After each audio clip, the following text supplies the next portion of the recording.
શું તમે જાણો છો કે એક બાળક પુસ્તકમાં પોતાનું ભવિષ્ય શોધે છે જ્યારે બીજું બાળક ભૂખમાં ભોજન શોધે છે? બેટા, આ વિરોધાભાસ કોઈ પણ ઈચ્છાનો નથી પરંતુ પરિસ્થિતિનો છે. બેટા, ભારતમાં એક રાજ્યમાં કર્મચારીઓની લાઈનો લાગે છે જ્યારે બીજા રાજ્યમાં કામદારો મળતા નથી.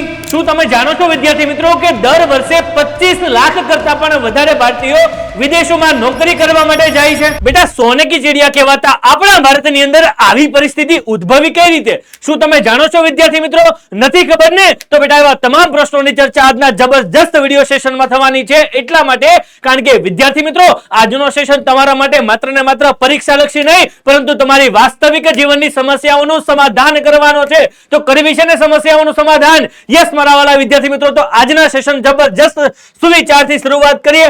હા મારા વાલા વિદ્યાર્થી મિત્રો, આજનો સુવિચાર તમારા માટે છે, મારા ધોરણ 10 ના તમામ વિદ્યાર્થીઓ માટે છે. ખાસ સાંભળજો મારી વાત. શું કીધું છે વિદ્યાર્થી મિત્રો? શું કીધું છે ભાઈ? શિક્ષણ અને મહેનત એ જ ગરીબી અને બેરોજગારી સામે સૌથી મોટું હથિયાર છે. બેટા જો દેશની સૌથી મોટી સમસ્યા ગરીબી અને બેરોજગારીને જો આપણે હટાવી હશે ને, જડમૂળમાંથી ફેંકી દેવી હશે, તો એની માટે સારામાં સારા શસ્ત્રો છે શિક્ષણ અને મહેનત. બેટા, શિક્ષણ અને મહેનત. પણ એ પહેલા આપણે એ તો જાણવું પડશે ને કે સર ગરીબી શું છે, બેરોજગારી શું છે? યસ મારા વાલા વિદ્યાર્થી મિત્રો, તો આજના જબરજસ્ત સેશનમાં વાત કરવી છે ગરીબીના માપન, બેરોજગારીના પ્રકાર, ગરીબી નિવારણની વ્યૂહરચના અને ભાઈ બેરોજગારી ઘટાડવાના ઉપાયો અને વિશ્વશ્રમ બજાર વિશે. તો બેટા રેડી છો ને? તો બેટા રેડી છો ને જબરજસ્ત સેશનમાં કંઈક નવું જાણવા માટે?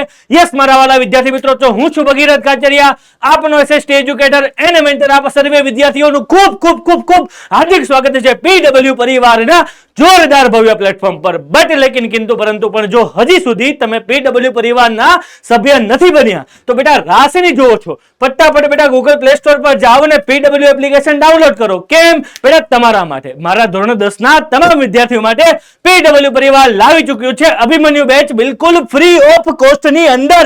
યસ મારા વાલા વિદ્યાર્થી મિત્રો, ત્યાં તમને મળવાના છે સમગ્ર પ્રકરણના સમગ્ર વિડિયો સંપૂર્ણપણે ફ્રી સાથે ક્લાસ નોટ પ્લસ ડીપીબી પ્લસ સાથે એવું ઘણું બધું મટીરીયલ કે જે તમારી આવનારી પરીક્ષાઓમાં તમને ખૂબ જ કામ લાગવાનું છે. તો બેટા રાહ છે ની જોવો છો, ફટાકથી પીડબ્લ્યુ એપ્લિકેશન ડાઉનલોડ કરો અને જોડાઈ જાઓ અમારી સાથે જોરદાર આ જ્ઞાનની સફરમાં. તો લેટ્સ બિગિન યોર ચેપ્ટર ગરીબી એન્ડ બેરોજગારી. શું કીધું છે વિદ્યાર્થી મિત્રો? ખાસ સમજો મારી વાત. ભાઈ પ્રસ્તાવના કીધી છે, તમારા માટે ઇમ્પોર્ટન્ટ છે. શું કીધું છે જો વિદ્યાર્થી મિત્રો? ભારતીય અર્થતંત્રમાં કેટલીક ગંભીર, જટિલ આર્થિક સામાજિક સમસ્યાઓ જેવી કે વસ્તી વધારો, ભાવ વધારો, કાળું નાણું, ગરીબી, બેરોજગારી, ભૂખમરો, ભ્રષ્ટાચાર, આતંકવાદ વગેરેનો સમાવેશ થાય છે. હા સર, આપણને બધાને ખબર છે બેટા કે ભારતની અંદર ઘણી બધી સમસ્યાઓ છે. કંઈક વસ્તી વધારાની સમસ્યા છે, કંઈક ભાવ વધારાની સમસ્યા છે, કંઈક બ્લેક મનીની સમસ્યા છે, કંઈક આતંકવાદ થાય છે. બેટા એમાંની સૌથી મોટી બે સમસ્યા હોય અથવા હું કહી શકું સમસ્યાઓનું મૂળ કહી શકું એવી સૌથી મોટી સમસ્યા બેટા ગરીબી અને બેરોજગારી. ખાસ સાંભળજો મારી વાત. બેટા સમસ્યાઓનું મૂળ છે, બેટા સમસ્યાઓનું મૂળ છે ગરીબી અને બેરોજગારી. જ્યારે વ્યક્તિને કામ ન મળે ને ત્યારે એ વ્યક્તિ બેરોજગાર બને અને બેરોજગાર વ્યક્તિ જ ગરીબ હોય બેટા. અને આ ગરીબ વ્યક્તિ કાંઈક ને કાંઈક દૂષણ બને. કેવી રીતે દૂષણ બને? કારણ કે એ સામાજિક કંઈક એવા તત્વો, એ અસામાજિક તત્વોમાં કંઈક એવું કાર્ય કરે, પછી આતંકવાદ તરફ આગળ વધે, ચોરી તરફ, ગુના તરફ આગળ વધે અને સમાજમાં નુકસાન પહોંચાડવાનું કામ કરે અને અંતે એ સમાજનું શું બને બેટા? દૂષણ બને. એટલા માટે તો કીધું છે બેટા, ખાસ સાંભળજો મારી વાત, કે ભાઈ ભારતની અંદર ગરીબી અને બેરોજગારી આપણે જડમૂળથી હટાવવી પડશે અને એની માટે જોવા પડશે બેટા આવા જબરજસ્ત ચેપ્ટરો. તો બેટા ખબર પડી ને કે ભાઈ ગરીબી અને બેરોજગારી બધી જ સમસ્યાઓનું શું છે? મૂળ છે. અને એ મૂળને આજે આપણે શું કરી દેવું છે? હટાવી દેવું છે. યસ મારા વાલા વિદ્યાર્થી મિત્રો, તો બેટાજી આ જડ મૂળને સમસ્યામાંથી જો હટાવી હોય તો સૌથી પહેલા આપણે એ સમજવું પડશે કે સમસ્યા છે શું. કારણ કે સૌથી પહેલા વિદ્યાર્થી મિત્રો, જો કદાચ કોઈ બી એક વ્યક્તિ બીમાર પડે તો સૌથી પહેલા કઈ જગ્યાએ જાય? ડોક્ટર પાસે જાય. તો ડોક્ટર પાસે જઈને ત્યાં શું કહે કે મને આ સમસ્યાઓ છે, તો ડોક્ટર પહેલા શું કરે? ડાયરેક્ટ દવા આપી દે છે? ના બેટા, એ સમસ્યાને પહેલા સમજીએ છે કે સમસ્યા એકચ્યુઅલમાં છે શું. તો બેટા આપણે પણ એવું જ કરવું પડશે. પહેલા સમજો બેટા સમસ્યા છે શું. તો સમજીએ બેટા સમસ્યા શું છે. તો બેટા સૌથી મોટી સમસ્યા, સૌથી પહેલી વાત કરીએ ગરીબીની. સર આ ગરીબી એટલે શું થાય? ખાસ સાંભળજો મારી વાત. ગરીબી એટલે થાય શું બેટા? તો ખાસ સાંભળજો મારી વાત. કદાચ તમને જો 1 માર્ક્સમાં 2 માર્ક્સમાં પૂછી શકે છે, 2 માર્ક્સમાં તમને પૂછી શકે છે કે ગરીબી વિશે માહિતી આપો, 1 માર્કમાં તમને પૂછી શકે છે ગરીબીની વ્યાખ્યા આપો. તો બેટા ખાસ સાંભળજો મારી વાત. 5 શબ્દો યાદ રાખો. કેટલા શબ્દો? 5 શબ્દો. આઈ નો મારા વાલા વિદ્યાર્થી મિત્રો, તમને આ ચેપ્ટર બહુ જ બોરિંગ કરે છે બેટા. હું ગેરંટી આપું છું બેટા, હું ગેરંટી આપું છું. જો આજનો વિડીયો તે આખો જોઈ લીધો ને, સંપૂર્ણ વિડીયો જોઈ લીધો ને આજનો, તો આ ચેપ્ટર તારું જબરજસ્ત સ્કોરિંગ થઈ જવાનું છે બેટા. 1 પણ માર્ક્સ નહીં કપાવવા દેવા બેટા આ ચેપ્ટરમાંથી. ક્લિયર થયું કે નહીં? ક્લિયર થયું કે નહીં મારા વાલા વિદ્યાર્થી મિત્રો? તો સૌથી પહેલી શરૂઆત કરીએ તમારી ગરીબીની સમસ્યાથી. તો સર ગરીબી છે શું? તો બેટા ગરીબીને યાદ રાખવા માટે સૌથી પહેલા તમારે 5 શબ્દ યાદ રાખવા પડશે મારી સાથે. બોલો મારી સાથે બધા વિદ્યાર્થી મિત્રો, યાદ રાખજો મારી વાત. બધા મારી સાથે બોલવાનું છે, બધા વિદ્યાર્થી મિત્રોને મારી સાથે બોલવાનું છે. સર શું બોલશો? તો સર હું બોલું એ બોલવાનું છે. ખાસ સાંભળજો મારી વાત. સૌથી પહેલા બોલો રોટી. ચલો ભાઈ રોટી. બીજું શું આવશે સર? કપડા. પછી શું આવશે? મકાન. વાહ ભાઈ વાહ. સર આ તો સર અમે કંઈક ને કંઈક જોયેલું છે, સાંભળેલું પણ છે. તો બેટા તમને યાદ જ છે 3 શબ્દ: રોટી, કપડા અને મકાન. રોટી, કપડા અને મકાન. એમાં 2 શબ્દ શું કરી દઈએ? એડ કરી દઈએ. જો શું કીધું છે? રોટી, કપડા, મકાન અને શિક્ષણ પ્લસ શું થઈ ગયું ભાઈ? આરોગ્ય. રોટી, કપડા, મકાન, શિક્ષણ અને આરોગ્ય. કેટલા શબ્દ થઈ ગયા? 5 શબ્દ થઈ ગયા બેટા. કેટલા શબ્દ થઈ ગયા? 5. તો ભાઈ ફટાકથી મારી સાથે બોલો: રોટી, કપડા, મકાન, શિક્ષણ અને આરોગ્ય. રિપીટ અગેન વિદ્યાર્થી મિત્રો. રોટી, કપડા, મકાન, શિક્ષણ અને આરોગ્ય. ખાસ સમજો મારી વાત. ભાઈ સમાજનો એક મોટો વર્ગ. ભાઈ તમે જુઓ આજની તારીખે આપણી આસપાસ કેટલા લોકો એવા રહે છે કે જે કંઈક ને કંઈક ગરીબીમાંથી ગુજરતા હોય છે. એમની પરિસ્થિતિ ખરાબ છે, એમની પાસે બેટા 2 ટકા ખાવાનું પૂરતું ભોજન પણ નથી. તો જુઓ ખાસ સાંભળજો મારી વાત. એ લોકોને મારે એક વ્યાખ્યા સ્વરૂપે કહેવા હોય તો એને હું કઈ રીતે કહી શકું? તો બેટાજી ખાસ સાંભળજો મારી વાત. ખાસ સાંભળજો મારી વાત. સમાજનો, કોનો? સમાજનો એક મોટો વર્ગ. કારણ કે એ પણ સમાજનું શું છે? અભિન્ન અંગ છે ને બેટા. યાદ રાખજો મારી વાત. વ્યક્તિ ધનિક હોય કે વ્યક્તિ ગરીબ હોય કે વ્યક્તિ મધ્યમ વર્ગનો હોય, અંતે તો એક સમાજનો શું છે? ભાગ જ છે. એક સમાજનો શું છે? ભાગ છે. ધારો કે હું એક એક્ઝામ્પલ આપીને સમજાવું વિદ્યાર્થી મિત્રો તમને બધાને કે ભાઈ ધારો કે ચાલો એક જ મિનિટ ધારી લઈએ આપણે, સરસ મજાનું જોઈ લઈએ. આ એક બેટા સરસ મજાનું સર્કલ છે. આ એક સરસ મજાનું શું છે? સર્કલ છે બેટા. એની અંદર બેટા ઘણા બધા લોકો રહે છે. જેમ કે આ સર્કલને આપણે કેટલા ભાગમાં વેચી દઈએ? 4 ભાગમાં વેચી દઈએ. કેટલા ભાગમાં વેચી દઈએ? 4 ભાગમાં વેચી દઈએ. આ સર્કલની અંદર બધા શું રહે છે? માનવ જ રહે છે. માનવો જ રહે છે. યાની કે માનવ શું છે? સમાજ જ છે. ડન. ઓકે. પણ વિદ્યાર્થી મિત્રો ઘણી વખત એવું બને કે આમાંથી એક ભાગમાં ધનિક લોકો રહે છે. ડન. એક ભાગમાં મધ્યમ વર્ગના લોકો રહે છે. ડન. એક ભાગમાં ગરીબ લોકો રહે છે અને એક ભાગમાં અમીર પણ નહીં અને ગરીબ પણ નહીં, પણ ઉચ્ચતર મધ્યમ વર્ગ રહે છે. જે ઉચ્ચતર મધ્યમ વર્ગ કહી શકાય એવા લોકો રહે છે. પણ હું તમને એવું કહું બેટા, આખી સમાજની રચના છે એ મનુષ્યો દ્વારા થઈ છે. તો હું કહી શકું કે સમાજનો એક વર્ગ અથવા સમાજનો એક મોટો વર્ગ કે જે પોતાની પ્રાથમિક જરૂરિયાતો, આ બધી વસ્તુઓ શું છે બેટા? આપણી પ્રાથમિક જરૂરિયાતો છે. રોટી, કપડા, મકાન, શિક્ષણ અને આરોગ્ય. આ બધી જ આપણી પ્રાથમિક જરૂરિયાતો છે. કારણ કે આ એક પણ વસ્તુ વગર આપણે ચાલી શકતું નથી. ક્લિયર થયું કે નહીં? એટલા માટે કીધું છે બેટા સમાજનો, યાની કે માનવ સમાજનો એક મોટો વર્ગ કે જે પોતાની પ્રાથમિક જરૂરિયાતો, કેવી જરૂરિયાતો? હવે બોલો મારી સાથે: રોટી, કપડા, મકાન, શિક્ષણ અને આરોગ્ય. ડન થઈ ગયું વિદ્યાર્થી મિત્રો. ભાઈ સમાજનો એક મોટો વર્ગ કે જે પોતાની પ્રાથમિક જરૂરિયાતો જેવી કે રોટી, કપડા, મકાન, શિક્ષણ અને આરોગ્ય જો ન્યૂનતમ ધોરણે પણ સંતોષી શકતો ન હોય તો એને શું કહી શકાય બેટા? ગરીબ કહી શકાય. અને એવી પરિસ્થિતિ જો કન્ટિન્યુ ઘણા બધા એરિયામાં, ઘણા બધા વિસ્તારોમાં, ઘણા બધા લોકો સાથે રહેતી હોય તો એ વિસ્તારને કહી શકાય દારૂણ ગરીબી. બેટા એ સમયના એ વિસ્તારના લોકોને શું કહે? દારૂણ ગરીબ કહી શકાય. ક્લિયર થયું? એવું સામૂહિક પરિસ્થિતિને પણ શું કહે? દારૂણ ગરીબી કહી શકાય. ક્લિયર થયું મારા વાલા વિદ્યાર્થી મિત્રો? તો બેટા આઈ હોપ સો કે તમને મેઇન વસ્તુ સમજાઈ ગઈ છે કે ગરીબી શું છે. ક્લિયર? તો હવે એ વસ્તુને પ્રેક્ટિકલ રીતે આપણે અનુભવીએ. ચાલો બેટા let's begin your chapter and then topic શું છે? ગરીબી. તો બેટા હવે ગરીબીની વ્યાખ્યા તમને કોઈ પૂછે બેટાજી, હવે તમને કોઈ ગરીબીની વ્યાખ્યા પૂછે બેટા, આંખ બંધ કરીને કોઈ પૂછે ને તો પણ બોલી જાઓ બોલી જાઓ, શું બોલશો મારા વાલા વિદ્યાર્થી મિત્રો? પહેલા તો કેટલા શબ્દ? 5 શબ્દ. રોટી, કપડા, મકાન, શિક્ષણ અને આરોગ્ય. ડન. સમાજનો એક મોટો વર્ગ કે જે પોતાની પ્રાથમિક જરૂરિયાતો જેવી કે રોટી, કપડા, મકાન, શિક્ષણ અને આરોગ્ય જો ન્યૂનતમ ધોરણે પણ સંતોષી શકતો ન હોય તો શું કહી શકાય? ગરીબ કહી શકાય. ક્લિયર થયું? હવે એ જ વસ્તુ મેં બીજી રીતે લખેલી છે. જો શું કીધું છે? કોઈ પણ વ્યક્તિ, કયો વ્યક્તિ કીધો છે? કોઈ પણ વ્યક્તિ જે ક્યાં રહી છે? મોટા સમાજમાં રહી છે. ડન. કોઈ પણ વ્યક્તિ તેના જીવનની મૂળભૂત જરૂરિયાત, પાયાની જરૂરિયાત જેવી કે અન્ન, વસ્ત્ર, આવાસ, તો શું થઈ ગયું? રોટી, કપડા, મકાન, શિક્ષણ અને આરોગ્યની સેવા જે ન્યૂનતમ પ્રમાણમાં પણ ભોગવવાથી શું રહેતો હોય? વંચિત રહેતો હોય તેને શું કહી શકાય બેટા? ગરીબ કહી શકાય. શું કહી શકાય બેટા? ગરીબ કહી શકાય. ક્લિયર થાય છે કે નહીં મારા વાલા વિદ્યાર્થી મિત્રો? શું કહી શકાય? ગરીબ કહી શકાય. ડન. ત્યારબાદ શું કીધું છે આપણને? જો અને જ્યાં આ સમાજનો એક મોટો વર્ગ આવી ગરીબીમાં જીવતો હોય ત્યારે એને વ્યાપક ગરીબી કે બેટા દારૂણ ગરીબી કહી શકાય. કારણ કે ઘણો બધો મોટો વર્ગ છે ને, કોઈ સમાજમાં 2-3 વ્યક્તિ તો ગરીબ છે નહીં. કારણ કે સમાજનો એક મોટો ભાગ ગરીબી રેખાની નીચે જીવે છે, તો એ બધા વ્યક્તિને શું કહી શકાય? વ્યાપક ગરીબી કહી શકાય અથવા તો દારૂણ ગરીબી પણ કહી શકાય. ક્લિયર થયું કે નહીં? પણ સર તમે એક એવું વર્ડ બોલ્યા કે જે અમારી માટે નવો છે સર. સર એ શું? ગરીબી રેખા નીચે. હવે સર આ ગરીબી રેખા શું છે? ખાસ સાંભળજો મારી વાત. અમુક જે લોકો હોય ને બેટા, અમુક લોકો એ કેવા હોય?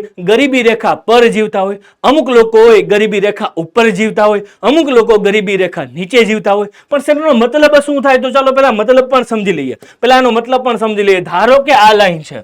ધારો કે આ લાઈન છે. ડન. એ BPL જેને કહેવાય બિલો પોવર્ટી લાઈન. ડન.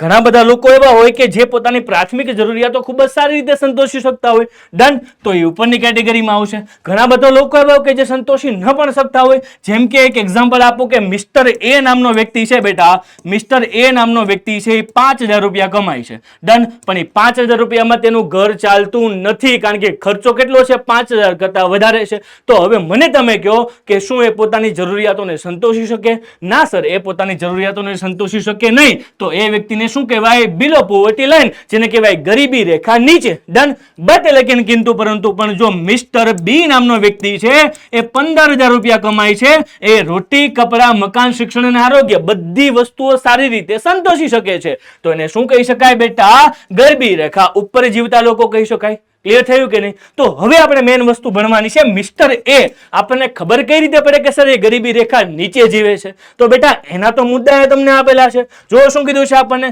કે જે લોકોને 2% પૂરતું ભોજન પણ ન મળતું હોય, યાની કે ભાઈ તમે જુઓ આપણને તો બહુ સરસ રીતે ભોજન સવાર, બપોર, સાંજ 3 ટાઈમ મળે છે બેટા, પણ આ એવા પ્રકારના લોકો છે કે જેને દિવસમાં 2% પણ જેને જેટલું જોઈએ છે એટલું જમવાનું તેને મળતું નથી.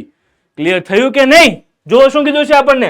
રહેવા માટે મોકળાશ વાળી જગ્યા પ્રાપ્ત ન થતી હોય, યાની કે એની રહેવા માટે પૂરતું ઘર ન હોય. શું કીધું છે? ગંદા વિસ્તારોમાં વસવાટ કરતો પડવો હોય અને ત્યારબાદ અપેક્ષિત આવક કરતા ઓછી આવક ધરાવતા હોય. એનો મતલબ એને ખર્ચો કરવા માટેની જરૂરિયાત છે ટોટલ 10000 રૂપિયાની અને કમાય છે બેટા 5000 રૂપિયા. ડન. યાની કે આવક એને જેટલી જોઈએ છે એટલી એને ઇન્કમ થતી જ નથી. ડન. બેટા જો શું કીધું છે? સરેરાશ આયુષ્ય કરતા નીચું આયુષ્ય ભોગવતા હોય. કેમ? હવે મને તમે જ વિસ્તારો સમજાવો બેટા. રહેવા માટે પૂરતું ઘર નથી, જમવા માટે પૂરતું ભોજન નથી, બેટા સારું શિક્ષણ નથી, ગંદા વસવટમાં રહી છે, તો શું થઈ શકે? બીમાર પડી શકે બેટા. પોતાનું આયુષ્ય સારી રીતે ન જાળવી શકે એટલા માટે બીમાર પડે અને નાની વયે શું પામે બેટા? મૃત્યુ પામે. જેવા અનેક કિસ્સાઓ તમે વર્તમાન પત્રમાં જોતા હશો, જાણતા હશો. ક્લિયર થાય છે કે નહીં? જો શું કીધું છે? પોષણક્ષમ આહારના અભાવે રોગથી શું થતો હોય? પીડાતા હોય. ઘણા બધા લોકો છે બેટા તેને પૌષ્ટિક આહાર નથી મળતો. હા મારા વાલા વિદ્યાર્થી મિત્રો, એને નથી મળતો એટલા માટે શું પામે છે? મૃત્યુ પામે છે, નાના મોટા રોગોથી પીડાય છે. ડન. જેમના બાળકોનું કુપોષણના લીધે બાળ મૃત્યુનું પ્રમાણ શું હોય? સૌથી વધારે હોય. કારણ કે જરૂર પૂરતી એને દવાઓ નથી મળતી, એને ખાવાનું નથી મળતું, વ્યવસ્થિત રહેવા માટે નથી મળતું, ગંદા વિસ્તારોમાં રહેવું પડે છે, તો પરિણામે કુપોષણનો શિકાર બને છે એવા બાળક અને બાલ મૃત્યુ દર ધીમે ધીમે ભારતમાં શું થાય છે, વધતો જાય છે. ક્લિયર થયું કે નહીં? અને મોટી મોટી ટેકનોલોજી સારા પ્રાઇવેટ હોસ્પિટલમાં જઈ શકતા નથી કારણ કે તેમની પાસે પૈસા નથી. એ ગરીબ લોકો છે એટલા માટે તો ગરીબી રેખાની નીચે જીવે છે. ક્લિયર થયું કે નહીં? ડન મારા વાલા વિદ્યાર્થી મિત્રો. જેવો મોટે ભાગે શું હોય, નિરક્ષર હોય. મેં તમને સૌથી પહેલા કીધું ને વિદ્યાર્થી મિત્રો, જો આપણે ગરીબી અને બેરોજગારીની સમસ્યા જો જડમૂળમાંથી હટાવીને ફેંકી દેવી હશે તો એનું એક જ સોલ્યુશન છે, શિક્ષણ, એજ્યુકેશન, શિક્ષણ, એજ્યુકેશન, શિક્ષણ. લેવું જ પડશે અને એમાં મહેનત કરવી પડશે. એ જ બે સરસ મજાના શસ્ત્રો છે કે જે તમને આ ગરીબી અને બેરોજગારીના ચક્રવ્યૂહમાંથી શું કાઢશે, બહાર કાઢશે. ક્લિયર થયું કે નહીં મારા વાલા વિદ્યાર્થી મિત્રો? જો શું કીધું છે આપણને, ગરીબ વર્ગના જીવન ધોરણ ઊંચું લાવવા માટે સરકારના કેટલાક પ્રયાસો છે. બેટા આ લોકો માટે સરકારે શું કર્યું છે? સરકારને કરવું જ પડે, ઓબ્વિયસ વાત છે સર. ભારત સરકાર, ગુજરાત સરકાર આ ગરીબ લોકો માટે ખૂબ જ સારું એવું કાર્ય કરી રહી છે. સર શું કર્યું છે એ તો જણાવો. તો બેટા જો શું કીધું છે આપણને, સરસ મજાની વાત કરી છે કે ગ્રામીણ અને શહેરી વિસ્તારોમાં ઓછી આવક ધરાવતા કુટુંબોને અંત્યોદય કુટુંબ કે ગરીબી રેખા નીચે જીવતા કુટુંબો કહે છે કે જેમની પાસે રેશન કાર્ડ તો છે પણ બેટા કયા કાર્ડ છે? BPL રેશન કાર્ડ છે, જેને કહેવાય બિલો પોવર્ટી લાઇન. ગરીબી રેખા નીચે જીવતા લોકો છે એને રેશન કાર્ડ દ્વારા એ લોકો શું આપે છે? અનાજ પ્રોવાઈડ કરે છે. કેમ? કારણ કે એ લોકોને પણ ભૂખ્યા સુવા દેવા નથી. ક્લિયર થાય છે કે નહીં? જુઓ શું કીધું છે. સરકારે તેમના માટે રેશન કાર્ડના આધારે જાહેર વિતરણ વ્યવસ્થાને શું કરી છે? શરૂ કરી છે. અને આ દુકાનોને વ્યાજબી ભાવની દુકાનો કહે છે. બેટા ખાસ સાંભળજો મારી વાત. જો કોઈ પણ એવો વ્યક્તિ છે કે જે ગરીબ છે અને જે બિલો પોવર્ટી લાઇનની નીચે રહે છે, ગરીબી રેખા નીચે રહે છે અને એની પાસે BPL રેશન કાર્ડ છે, તો વ્યાજબી ભાવની સરકારની દુકાનો પરથી તેને 35 કિલો સુધી અનાજ ફ્રી ઓફ કોસ્ટમાં મળી શકે છે. યસ મારા વાલા વિદ્યાર્થી મિત્રો, બિલકુલ ફ્રી ઓફ કોસ્ટની અંદર. જો શું કીધું છે આપણને, આ વર્ગને રેશન કાર્ડને આધારે જાહેર વિતરણ વ્યવસ્થાના આવશ્યક અનાજ, ખાંડ, તેલ પ્રતિ માસ આપવામાં આવે છે. એટલે કે દર મહિને સર, એ વન ટાઈમ નથી વિદ્યાર્થી મિત્રો. આવા લોકોને દર મહિને પોતાનું પ્રાથમિક જરૂરિયાત, એમાં ખાસ કરીને જે જમવાની વ્યવસ્થા છે એ કોણે કરી આપી છે? સરકાર કરી આપે છે. ક્લિયર થયું કે નહીં? ડન. અને ભાઈ આ સૌ પ્રથમ ગરીબી રેખાનો ખ્યાલ કોને આપ્યો હતો? WHO ના નિયામક ઓરોએ રજૂ કર્યો હતો. ક્લિયર થયું કે નહીં મારા વાલા વિદ્યાર્થી મિત્રો? અહીંયાથી તમને એક માર્ક્સમાં પ્રશ્ન પૂછી શકે છે કે WHO માંથી એના નિયામક કોણે આ ખ્યાલ રજૂ કર્યો હતો? બેટા એક માર્કમાં ટીક માર્ક કરી રાખવાનું છે. નોટ ડાઉન કરી લેજો તમારી નોટમાં પણ, કારણ કે એક માર્ક્સમાં તમને સરસ મજાનો પ્રશ્ન અહીંયાથી પૂછી શકાય છે. ડન ડનાડન. આગળ જઈએ વિદ્યાર્થી મિત્રો. હવે તમને ખાસ સાંભળજો મારી વાત. આગળ જતા પહેલા બેટાજી, આગળ જતા પહેલા તમારા માટે એક જબરજસ્ત પ્રશ્ન MCQ નો, જેનો આન્સર મને જોઈએ છે કમેન્ટ બોક્સની અંદર. ચલો હવે તમે બધા વિદ્યાર્થી મિત્રો અહીંયા સુધી જોઈ લીધું હશે, સમજી લીધું હશે, જાણી લીધું હશે, તો આ પ્રશ્નનો જવાબ હું નહીં આપું, તમારે મને આપવાનો છે. જો હું શું કીધું છે આપણને કે ભાઈ ગરીબી રેખાની નીચે જીવતા લોકોમાં કોનો સમાવેશ ન કરી શકાય? કારણ કે MCQ વાંચવામાં ભૂલ નથી કરવાની બેટા, કારણ કે આપણે એક્ઝામની અંદર બહુ જ ઉતાવળ હોય. આપણે આ ન તો વાંચીએ જ નહીં, સમાવેશ કરી શકાય. બેટા અહીંયા જુઓ કયા ઓપ્શન છે. બેટા આંકડાની માયાજાળ જેમ ગણિતમાં હોય ને, એમ શબ્દોની માયાજાળ સામાજિક વિજ્ઞાનમાં હોય છે. ક્લિયર થયું કે નહીં? તો જુઓ બેટા, 2% પૂરતું ભોજન મળ્યું ન હોય, ગંદા કે સ્લમ વિસ્તારમાં રહેવું પડતું હોય, ભણવાની ઉંમરે મજૂરી કરવી પડતી હોય, કે શારીરિક રીતે સશક્ત હોય, આમાંથી સાચો ઓપ્શન કયો છે બેટા? એનો આન્સર તમારે મને કમેન્ટ બોક્સમાં આપી દેવાનો છે. ચલો ફટાકથી ઝડપથી, જો અહીંયા સુધી સમજી લીધું છે તો આન્સર આપી દો ભાઈ. બટ લેકિન કીધું, પરંતુ પણ જો તમારે આનો આન્સર જોતો હોય મારી પાસેથી, તો તમને મળશે આ વિડીયોના ડિસ્ક્રિપ્શનમાં WhatsApp ચેનલની લિંક. એના પર ફટાકથી ક્લિક કરો અને જોડાઈ જાઓ અમારી WhatsApp ચેનલની અંદર. આ વિડીયો પૂરો થતા, આ લેક્ચર પૂરો થતા સમગ્ર MCQ ના બધા જ સોલ્યુશન તમને ક્યાં મળે છે? આ WhatsApp ચેનલમાંથી જ મળવાના છે. સાથે તમને મળશે ક્લાસ નોટ પ્લસ નોટિફિકેશન સાથે એવું ઘણું બધું મટીરિયલ કે આવનારી પરીક્ષાઓમાં તમને જ કામ લાગવાનું છે. ટ્રિક્સ એન્ડ ટિપ્સ પણ ક્યાંથી મળશે? ત્યાંથી જ મળશે. તો ફટાકથી ક્લિક કરો WhatsApp ચેનલ પર અને જોડાઈ જાઓ PW પરિવારના સભ્ય તરીકે. ક્લિયર થયું કે નહીં મારા વાલા વિદ્યાર્થી મિત્રો? ચલો હવે આગળ જઈએ. અને તમને પરીક્ષામાં 2 માર્ક્સમાં પ્રશ્ન પૂછી શકાય કે ભાઈ ગરીબીનું માપન વિશે શું આપો? માહિતી આપો ભાઈ. ગરીબીનું માપન ખાસ સાંભળજો શું કીધું છે. ગરીબીનું માપન કેટલી રીતે થાય બેટા? 2 રીતે થાય. ગરીબીનું માપન કેટલી રીતે થાય બેટા? 2 રીતે થાય. તો સર જો એ 2 રીત કઈ છે? અરે ભાઈ વસ્તુ કે સેવાઓ પાછળ થતા ખર્ચને આધારે, યાની કે સિમ્પલ વસ્તુ છે રોટી, કપડા, મકાન, શિક્ષણ અને આરોગ્ય. આ વસ્તુ પાછળ ક્યાંક ને ક્યાંક ખર્ચ તો થતો હશે કે નહીં? યાની કે સિમ્પલ વસ્તુ છે, આપણો સરસ મજાનો પરિવાર છે ભાઈ, આપણો સરસ મજાનો શું છે? પરિવાર છે. આ પરિવારને પોતાની પ્રાથમિક જરૂરિયાતો જો સંતોષવી હશે, જેમ કે જમવાનું જોઈએ છે આપણે, સરસ મજાનું ઘર જોઈએ છે, સરસ મજાનું ભણવા જોઈએ છે આપણે, ક્લિયર થયું? સરસ મજાનું જો બીમાર પડીએ તો આપણે સારામાં સારા હોસ્પિટલમાં સુવિધા લઈ શકીએ છીએ. એટલા માટે શું જોઈએ? પૈસા જોઈએ, નાણાં જોઈએ. તો એનો શું થાય? ખર્ચ થાય. તો એક આધાર છે ખર્ચના આધારે અને બીજો આધાર છે આવકના આધારે. સિમ્પલ વસ્તુ છે કે ભાઈ કુટુંબ દ્વારા પ્રાપ્ત આવકના આધારે પણ શું કરી શકાય? ગરીબીનું માપન કરી શકાય. યાની કે સર ગરીબીનું માપન કેટલી રીતે થઈ શકે બેટા? બે રીતે. કુટુંબ પરિવારની જેટલી પણ સભ્ય સંખ્યા હોય એમાં કમાનાર સભ્યની સંખ્યા ગણી શકાય. અને જ્યારે હું કુટુંબ શબ્દ બોલું એનો મતલબ એક પરિવારમાં કેટલા સભ્ય હોય બેટા? વધારેમાં વધારે 5 સભ્ય. વધારેમાં વધારે કેટલા સભ્ય બેટા? 5 સભ્ય. ક્લિયર? ડન. ઓકે, ચાલો સમજીએ વિદ્યાર્થી મિત્રો. એમાં સૌથી પહેલો પ્રકાર આવે છે નિરપેક્ષ ગરીબી. નિરપેક્ષ ગરીબી બેટા સૌથી પહેલા યાદ રાખજો મારી વાત, તમને પરીક્ષામાં પૂછ્યું છે. શું ગરીબીની વ્યાખ્યા પૂછે કે વ્યાપક ગરીબીની વ્યાખ્યા પૂછે, દારૂણ ગરીબીની વ્યાખ્યા પૂછે, નિરપેક્ષ ગરીબીની વ્યાખ્યા પૂછે, સાપેક્ષ ગરીબીની વ્યાખ્યા પૂછે? તો બેટા ખાસ સાંભળજો, તમને પૂછ્યું છે. શું ક્લિયર થયું કે નહીં? તો બેટા જો હવે માઇનર ડિફરન્ટ બધી જ ગરીબીઓમાં છે તો બધી જ ગરીબીનો ડિફરન્ટ સમજીએ. તો બેટા સૌથી પહેલી આવે છે ગરીબી નિરપેક્ષ ગરીબી. જો શું કીધું છે?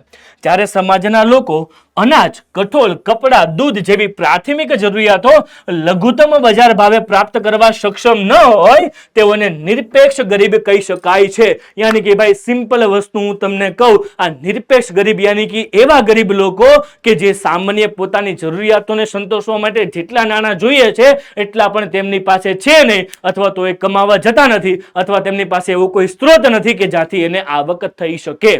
ક્લિયર થયું કે નહીં? યાની કે નિરપેક્ષ ગરીબનો મતલબ સિમ્પલ વસ્તુ શું થાય બેટા? નિરપેક્ષ એટલે શું થાય કે સમાજનો જે વર્ગ છે એ અનાજ, કઠોળ, કપડાં કે દૂધ કે જે એને ડેઈલીની જરૂરિયાતો છે, પોતાની પ્રાથમિક જરૂરિયાતો છે એ સંતોષી શકતો નથી, એટલા માટે એને શું કહી શકાય? નિરપેક્ષ ગરીબ કહી શકાય. શું કહી શકાય બેટા? નિરપેક્ષ ગરીબ કહી શકાય. ડન. તો બેટા યાદ શું રાખવાનું છે? યાદ શું રાખવાનું છે નિરપેક્ષ ગરીબનો મતલબ? કે જ્યારે સમાજનો વર્ગ પોતાની પ્રાથમિક જરૂરિયાતો સંતોષી જ નથી શકતો એને શું કહી શકાય? નિરપેક્ષ ગરીબ. હવે સાપેક્ષ એની કરતા કંઈક ડિફરન્ટ છે. જો શું કીધું છે આપણને? સાપેક્ષ ગરીબ એનો મતલબ તુલનાત્મક. સાપેક્ષનો મતલબ આપણે શું કરીએ? કોઈની સાથે કમ્પેરિઝન કરીએ ને. શું કરીએ? કોઈની સાથે કમ્પેરિઝન કરીએ. હવે ખાસ સાંભળજો મારી વાત બેટાજી, ખાસ સાંભળજો મારી વાત, ખાસ સાંભળજો મારી વાત.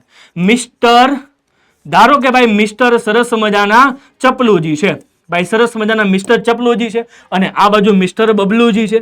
એક સરસ મજાના બબલુજી છે અને એક મિસ્ટર શું છે? ચપલુજી છે. હવે ખાસ સાંભળજો વિદ્યાર્થી મિત્રો મારી વાત. હવે ખાસ સાંભળજો વિદ્યાર્થી મિત્રો મારી વાત. મિસ્ટર ચપલુજીની આર્થિક માસિક આવક બેટા 15,000 રૂપિયા છે. 15,000 રૂપિયા છે. ક્લિયર થયું કે નહીં? હવે ભાઈ તમે જુઓ, મિસ્ટર બબલુજી છે બેટા, મિસ્ટર બબલુજી એની આવક મંથલી 25,000 રૂપિયા છે. કેટલી છે? મંથલી 25,000 રૂપિયા. ડન. ક્લિયર થયું કે નહીં? હવે મને તમે એમ કહો, હવે તમે મને એમ કહો કે ગરીબી રેખા જે છે, ગરીબી રેખા, ધારો કે કોઈ પણ વ્યક્તિને પોતાની પ્રાથમિક જરૂરિયાતો જે છે એ સંતોષવી હોય તો રોટી, કપડાં, મકાન કે શિક્ષણ ને આરોગ્ય એનું એક એક્ઝામ્પલ તરીકે આવક લઈ લઈએ. ધારો કે ભાઈ એની આવક છે 10,000 રૂપિયા. તમારી પાસે બેટા જો 10,000 રૂપિયા હોય તો તમે પોતાની પ્રાથમિક જરૂરિયાતો સારી રીતે સંતોષી શકો. શબ્દને સાંભળજો બેટા, હું બોલું છું પ્રાથમિક જરૂરિયાતો. પ્રાથમિક જરૂરિયાતો તમે સારી રીતે સંતોષી શકો છો. ક્લિયર? ડન. બટ લેકિન કિંતુ પરંતુ પણ હવે મને તમે કહો, શું મિસ્ટર ચપલુ એ પોતાની પ્રાથમિક જરૂરિયાતો સંતોષી શકશે? યસ સર, એબ્સોલ્યુટલી સમજી શકશે. કેમ? કારણ કે ભાઈ અહીંયા 15,000 તેની આવક છે, જરૂરિયાત માટે કેટલા જોઈએ છે? કેટલા જોઈએ છે બેટા? 10,000. તો બી એની પાસે કેટલા વધશે બેટા? 5,000. યાની કે અહીંયાથી એ વસ્તુ સાબિત થાય કે મિસ્ટર ચપલુ એ ગરીબ નથી. Wait wait wait wait wait wait. જો હવે એ જ કન્ડિશન લઈએ આપણે મિસ્ટર બબલુમાં. હવે કમાણી માટે સિમ્પલ વસ્તુ, તેની ઇન્કમ કેટલી છે પર મંથ? 25,000. 25,000 રૂપિયા તેની ઇન્કમ છે અને તેનો ખર્ચ કેટલો છે? એનો ખર્ચ પણ બેટા કેટલો છે? 10,000 રૂપિયા છે. હવે એની પાસે કેટલા પૈસા બચશે? સર 15,000 રૂપિયા એક્સ્ટ્રા બચશે. હાંજી બેટા. તો હવે ખાસ સાંભળજો મારી વાત. મિસ્ટર બબલુ અને મિસ્ટર ચપલુની આપણે જ્યારે કમ્પેરિઝન કરીએ તો ભાઈ મિસ્ટર બબલુની સાપેક્ષે મિસ્ટર ચપલુ એ શું છે? ગરીબ છે. ક્લિયર થયું કે નહીં? બંનેની કમ્પેરિઝન કરતા જેની આવક ઓછી હોય, ક્લિયર, શું કહી શકાય? સાપેક્ષ ગરીબ. ક્લિયર? ડન. પાક્કું? હાજી સર. ચાલો ભાઈ જોઈએ સમાજના જુદા જુદા આવક ધરાવતા વર્ગોમાંથી કોઈ જૂથ કે અન્ય આવક કરતા ઓછી આવક મેળવતું હોય તો તેને સાપેક્ષ ગરીબ કહી શકાય. આપણા એક્ઝામ્પલમાં ચપલું જે ઓછી આવક મેળવે છે, નીચું આવક ધરાવતું ગ્રુપ છે, તો એને શું કહી શકાય? સાપેક્ષ ગરીબ કહી શકાય. પણ એકચ્યુઅલમાં તમે જુઓ પોતાની પ્રાથમિક જરૂરિયાતો સંતોષી શકે છે. બેટા ક્રાઇટેરિયા કેટલા થયા? 3. જો પોતાની પ્રાથમિક જરૂરિયાતો સંતોષી જ નથી શકતો તો એ શું થઈ ગયો? નિરપેક્ષ ગરીબ. પોતાની જરૂરિયાતો સંતોષી શકે છે અને ભાઈ જો તેની આવક ઓછી છે, યાની કે બીજાની સાપેક્ષે ઓછી છે, તો કયો ગરીબ? કયો ગરીબ બેટા? કયો ગરીબ? સાપેક્ષ ગરીબ. અને જરૂરિયાતો સંતોષી જ જાય છે ને ઉપરથી નાના બચે છે તો બેટા એ ગરીબ જ નથી, એ મધ્યમ વર્ગીય છે. સિમ્પલ વસ્તુ છે કે નહીં? ડન. તો હવે તમને ખબર પડી ગઈ છે સર દારૂણ ગરીબી કોને કહેવાય, ગરીબી કોને કહેવાય, અરે સર સાપેક્ષ ગરીબ કોને કહેવાય, અરે સર નિરપેક્ષ ગરીબ કોને કહેવાય. તો બધી વસ્તુનો તમને શું આવી ગયો છે? આઈડિયા આવી ગયો છે. તો આઈ હોપ સો કે તમે કોઈ પણ વસ્તુમાં હવે અટવાશો નહીં. જો બેટા હજી ડાઉટ હોય તો ફટાકથી કમેન્ટ બોક્સમાં કમેન્ટ કરી દો કે સર હજી ગરીબીમાં અમને થોડોક ડાઉટ છે. તો બેટા તમારા બધા ડાઉટ શું કરી દઈશ? સોલ્વ કરી દઈશ. અને જો નો ડાઉટ હોય તો done done done sir all clear એવી પણ મને કમેન્ટ આપી દો ભાઈ. ક્લિયર? ડન. ચલો હવે બેટા આગળ વધીએ. ભાઈ આગળ વધતા પહેલા તમારા માટે હજી એક પ્રશ્ન. જો બેટા હજી એક પ્રશ્ન, કારણ કે આવા પ્રશ્નો હું તમને પૂછતો જ રહેવાનો છું, કારણ કે આપણો જે લેક્ચર છે એ સિમ્પલ વસ્તુ છે. હું બોલું છું તમારે સાંભળવાનું નથી, તમારે પણ મને શું આપવાનો છે? રિસ્પોન્સ આપવાનો છે. ક્લિયર થાય છે કે નહીં? જો શું કીધું છે આપણને, કારણ કે આપણો લેક્ચર 2 વે કમ્યુનિકેશન છે. ઊંચી આવક જૂથવાળા નીચી આવક જૂથવાળાની સાથે આપણે જ્યારે સરખામણી કરીએ, યાની કે સર તમને શું કીધું છે અહીંયા? ચાલો તમારા માટે ક્વેશ્ચન બહુ સરળ બનાવી દઉં. મિસ્ટર બબલુ, આ મિસ્ટર બબલુ છે. ડન. અને આ મિસ્ટર ચપલું છે. આ શું છે? મિસ્ટર ચપલું છે. હવે તમારા માટે ભાઈ જોરદાર પ્રશ્ન બની ચૂક્યો છે. આપણા ઉદાહરણનો જ પ્રશ્ન મેં તમને બનાવી દીધો છે. તો હવે તમે આનો આન્સર બહુ સરસ રીતે મને આપી શકશો. સરખામણી કરતા નીચી આવક વાળી વ્યક્તિને શું કહેવાશે? એટલે તમને પૂછ્યું છે મિસ્ટર ચપલુને શું કહેવાશે? ક્લિયર? ડન. તો ભાઈ નિમ્ન ગરીબ, બેકાર, સાપેક્ષ કે નિરપેક્ષ, આનો આન્સર શું આવશે? તો એ આન્સર મને ક્યાં જોઈએ છે? કમેન્ટ બોક્સમાં જોઈએ છે. તો ફટાકથી આન્સર આપી દો ભાઈ. Done done done. જો તમારો કોન્સેપ્ટ ક્લિયર હોય તો મને શું આપી દો? આન્સર આપી દો. ક્લિયર? ડન. હવે બેટા આપણે આગળ જઈએ. ભારતમાં ગરીબી આપણે જોયું ને ભાઈ, ભારતમાં કેટલા ટકા લોકો એવા છે કે જે ગરીબી રેખાની નીચે જીવે છે અને એમના માટે સરકારે શું કર્યું છે? તો એ પણ વિશે આપણે થોડીક માહિતી મેળવી. તો હવે બેટા આપણે એ પણ જોવું પડે કે ભારતમાં ગરીબી છે કેટલા. તો જો બેટા ખાસ સાંભળજો, બધાના મત મુજબ થોડું ઘણો માઇનર આંકડાકીય માહિતીમાં ડિફરન્ટ હશે, પણ તમને બધી જ વસ્તુઓ શાંતિથી કટ એન્ડ ક્લિયર સમજવા માટે મેં અલગ કોષ્ટક સ્વરૂપે અહીંયાથી માહિતી તમને લીધી છે. જો શું કીધું છે આપણને 2011-12 માથા દીઠ માસિક વપરાશી ખર્ચના આધારે, અહીંયા વપરાશી ખર્ચના આધારે શું કીધા છે? કેટલાક ગરીબોની કેટેગરી અલગ અલગ પાડી છે. તો ખાસ સાંભળજો મારી વાત, ખાસ સાંભળજો મારી વાત. 2011-12 ના ડેટા મુજબ ગ્રામીણ ક્ષેત્રે અને શહેરી ક્ષેત્રે બંને કેટેગરી લીધી છે. યાની કે ભાઈ ખાસ તમારે સાંભળવાનું છે વિદ્યાર્થી મિત્રો. જુઓ માસિક માથાદીઠ ખર્ચ એક વ્યક્તિનો કેટલો થાય? 816 રૂપિયા. 816 રૂપિયા. એનો મતલબ શું થયો બેટા? તમને શાંતિથી સમજાવું. જો તમે ગામડામાં રહો છો, જો તમે બેટા ગામડામાં રહો છો અને તમારી એક મહિનાની આવક, યાની કે સમજ અહીંયા ખર્ચને આધારે છે, તમારો એક મહિનાનો ખર્ચ 816 રૂપિયા જે છે એટલું પણ તમે કમાઈ નથી શકતા, તો કહી શકાય તમે ગરીબી રેખા નીચે છો. કારણ કે એટલી તો આવક તમારી હોવી જ જોઈએ. અને જો તમે એ જ જગ્યાએ શહેરમાં રહેતા હોય તો કેટલી હોવી જોઈએ? 1000. કારણ કે શહેરમાં જીવન રહેવું કેવું છે? મોંઘું છે. સુખ સુવિધાઓની થોડી ઘણી મોટી મોંઘી સગવડો છે. ક્લિયર? ડન. અને એ જ જગ્યાએ જો તમને કુટુંબિક ખર્ચ પૂછે, અહીંયા તો માથાદીઠ પૂછ્યો છે, યાની કે એક કુટુંબ યાની કે કેટલા વ્યક્તિ? 5 વ્યક્તિ. તો કહી શકાય 5 વ્યક્તિનો માસિક ખર્ચ જો ગામડામાં રહેતા હોય તો 4080, અને જો એ 5 વ્યક્તિ જો શહેરમાં રહેતા હોય તો 5000 તો મિનિમમ એને કમાવા જ પડે, કારણ કે એનો માસિક ખર્ચ એટલો છે ને છે જ. ક્લિયર થયું કે નહીં? ડન. આ હું નથી કહેતો, આ કોણે કીધું છે બેટા? આયોજન પંચના અહેવાલે કીધું છે. ક્લિયર થયું કે નહીં? તમે તો કહેશો સર ભગીરથ સરે પોતાના આંકડા મૂકી દીધા. બેટાજી ભગીરથ સર પોતાના આંકડા નથી મૂકતા. જે તમારી ચોપડીમાં ઇન્ફોર્મેશન છે એ જ તમને આપી રહ્યો છું, પણ માત્ર ને માત્ર એનાલિસિસ કરીને આપી રહ્યો છું, જેથી તમને સારી રીતે સમજાઈ શકે. ક્લિયર? ડન. જો શું કીધું છે હવે એ જ વસ્તુ આયોજન પંચના ઉપરોક્ત માપદંડ મુજબ, આ જે માપદંડ તને કીધો ને એ માપદંડ મુજબ કેટલા ટકા ગરીબ લોકો છે એ વસ્તુ જોઈ લઈએ. આ તો તમને એક બેઝ કીધો, આધાર કીધો કે આ એટલી વસ્તુ તો હોવી જ જોઈએ.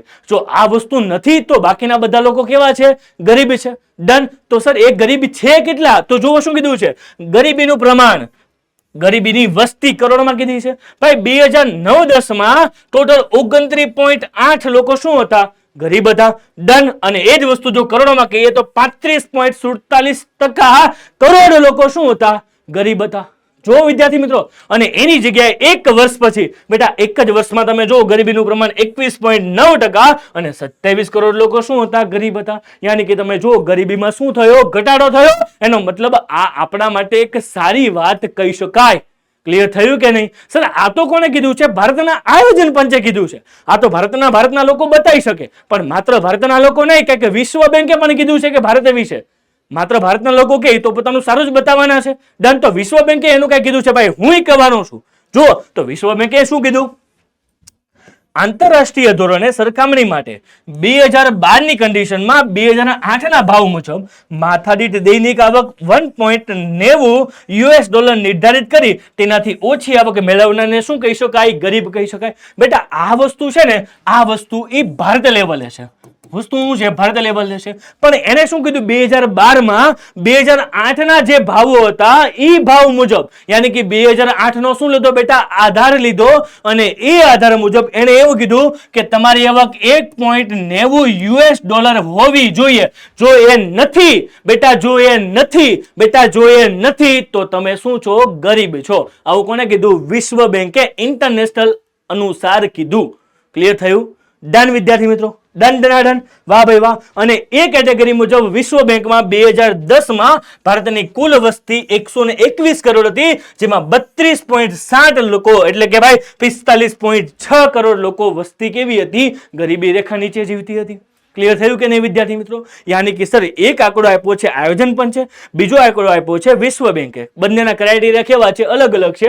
ભારતના ક્રાઇટેરિયા તમને 816 અને 1000 જો ગામડાના, અને ભાઈ જો એ જ વસ્તુ વર્લ્ડ લેવલ હોય, વિશ્વ લેવલ હોય તો વર્લ્ડ હેલ્થ ઓર્ગેનાઇઝેશને કીધું છે, વિશ્વ બેંકે કીધું છે, આપણને વર્લ્ડ બેંકે કીધું છે કે તમારી જે આવક છે, માથાદીઠ આવક છે 1.19 યાની કે $1.90 હોવી જોઈએ. માથાદીઠ આવક જો તમારી એટલી પણ નથી તો તમે જે લોકો છો એ ગરીબી રેખા નીચે જીવતા લોકોમાં તમારો શું કરી શકાય? સમાવેશ કરી શકાય. ક્લિયર? ડન. ચાલો આગળ જઈએ વિદ્યાર્થી મિત્રો. શું કીધું છે ભાઈ? હવે યુએનડીપી એ કીધું છે. હવે યુએનડીપી શું છે બેટા? યુએનડીપી શું છે એ તમારે જાણવું હોય ને તો એના માટે તમારે સમજવું પડશે પ્રકરણ number 19.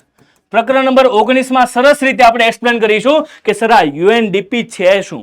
United Nation Development Programme. જો શું કીધું છે ભાઈ? સંયુક્ત રાષ્ટ્ર વિકાસ કાર્યક્રમ. હું તમને એક બેઝિકલી માહિતી આપી દઉં. આ એક એવો રિપોર્ટ છે, એ વિશ્વના તમામ દેશોનું કેટેગરી વાઇઝ વર્ણન કરે છે કે આ દેશ આ પરિસ્થિતિમાં એટલો આગળ છે, આ દેશ પરિસ્થિતિમાં પાછળ છે. યાની કે સર બધા દેશોને રેન્ક આપવાનું કામ કરે છે. કયા દેશો આગળ છે, કયા દેશો પાછળ છે, જેમાં ભાઈ શિક્ષણ આવી ગયું, આરોગ્ય આવી ગયું, સશક્તિકરણ આવી ગયું, જેવી ઘણી બધી બાબતોનો આધાર લઈ એ શું બનાવે છે? રિપોર્ટ બનાવે છે, જે દર વર્ષે પબ્લિશ થાય છે. અને એ પબ્લિશનું બહાર પાડવાનું કામ કોણ કરે છે? યુએનડીપી, જેને કહેવાય યુનાઇટેડ નેશન ડેવલપમેન્ટ પ્રોગ્રામ, સંયુક્ત રાષ્ટ્ર વિકાસ કાર્યક્રમ. હવે સર એ મુજબ શું છે તો જુઓ ભાઈ, 2011-12 માં ભારત, એમાં ગામડું અને એમાં શહેર, ભારતમાં ટકાવારીમાં 21.92% લોકો હતા. અને એ વસ્તુ કરોડમાં જુઓ તો 26.93 એટલે કે લગભગ 27 કરોડ લોકો શું હતા? ગરીબ હતા. એ 27 કરોડમાંથી 21% કરોડ લોકો ગામડામાં હતા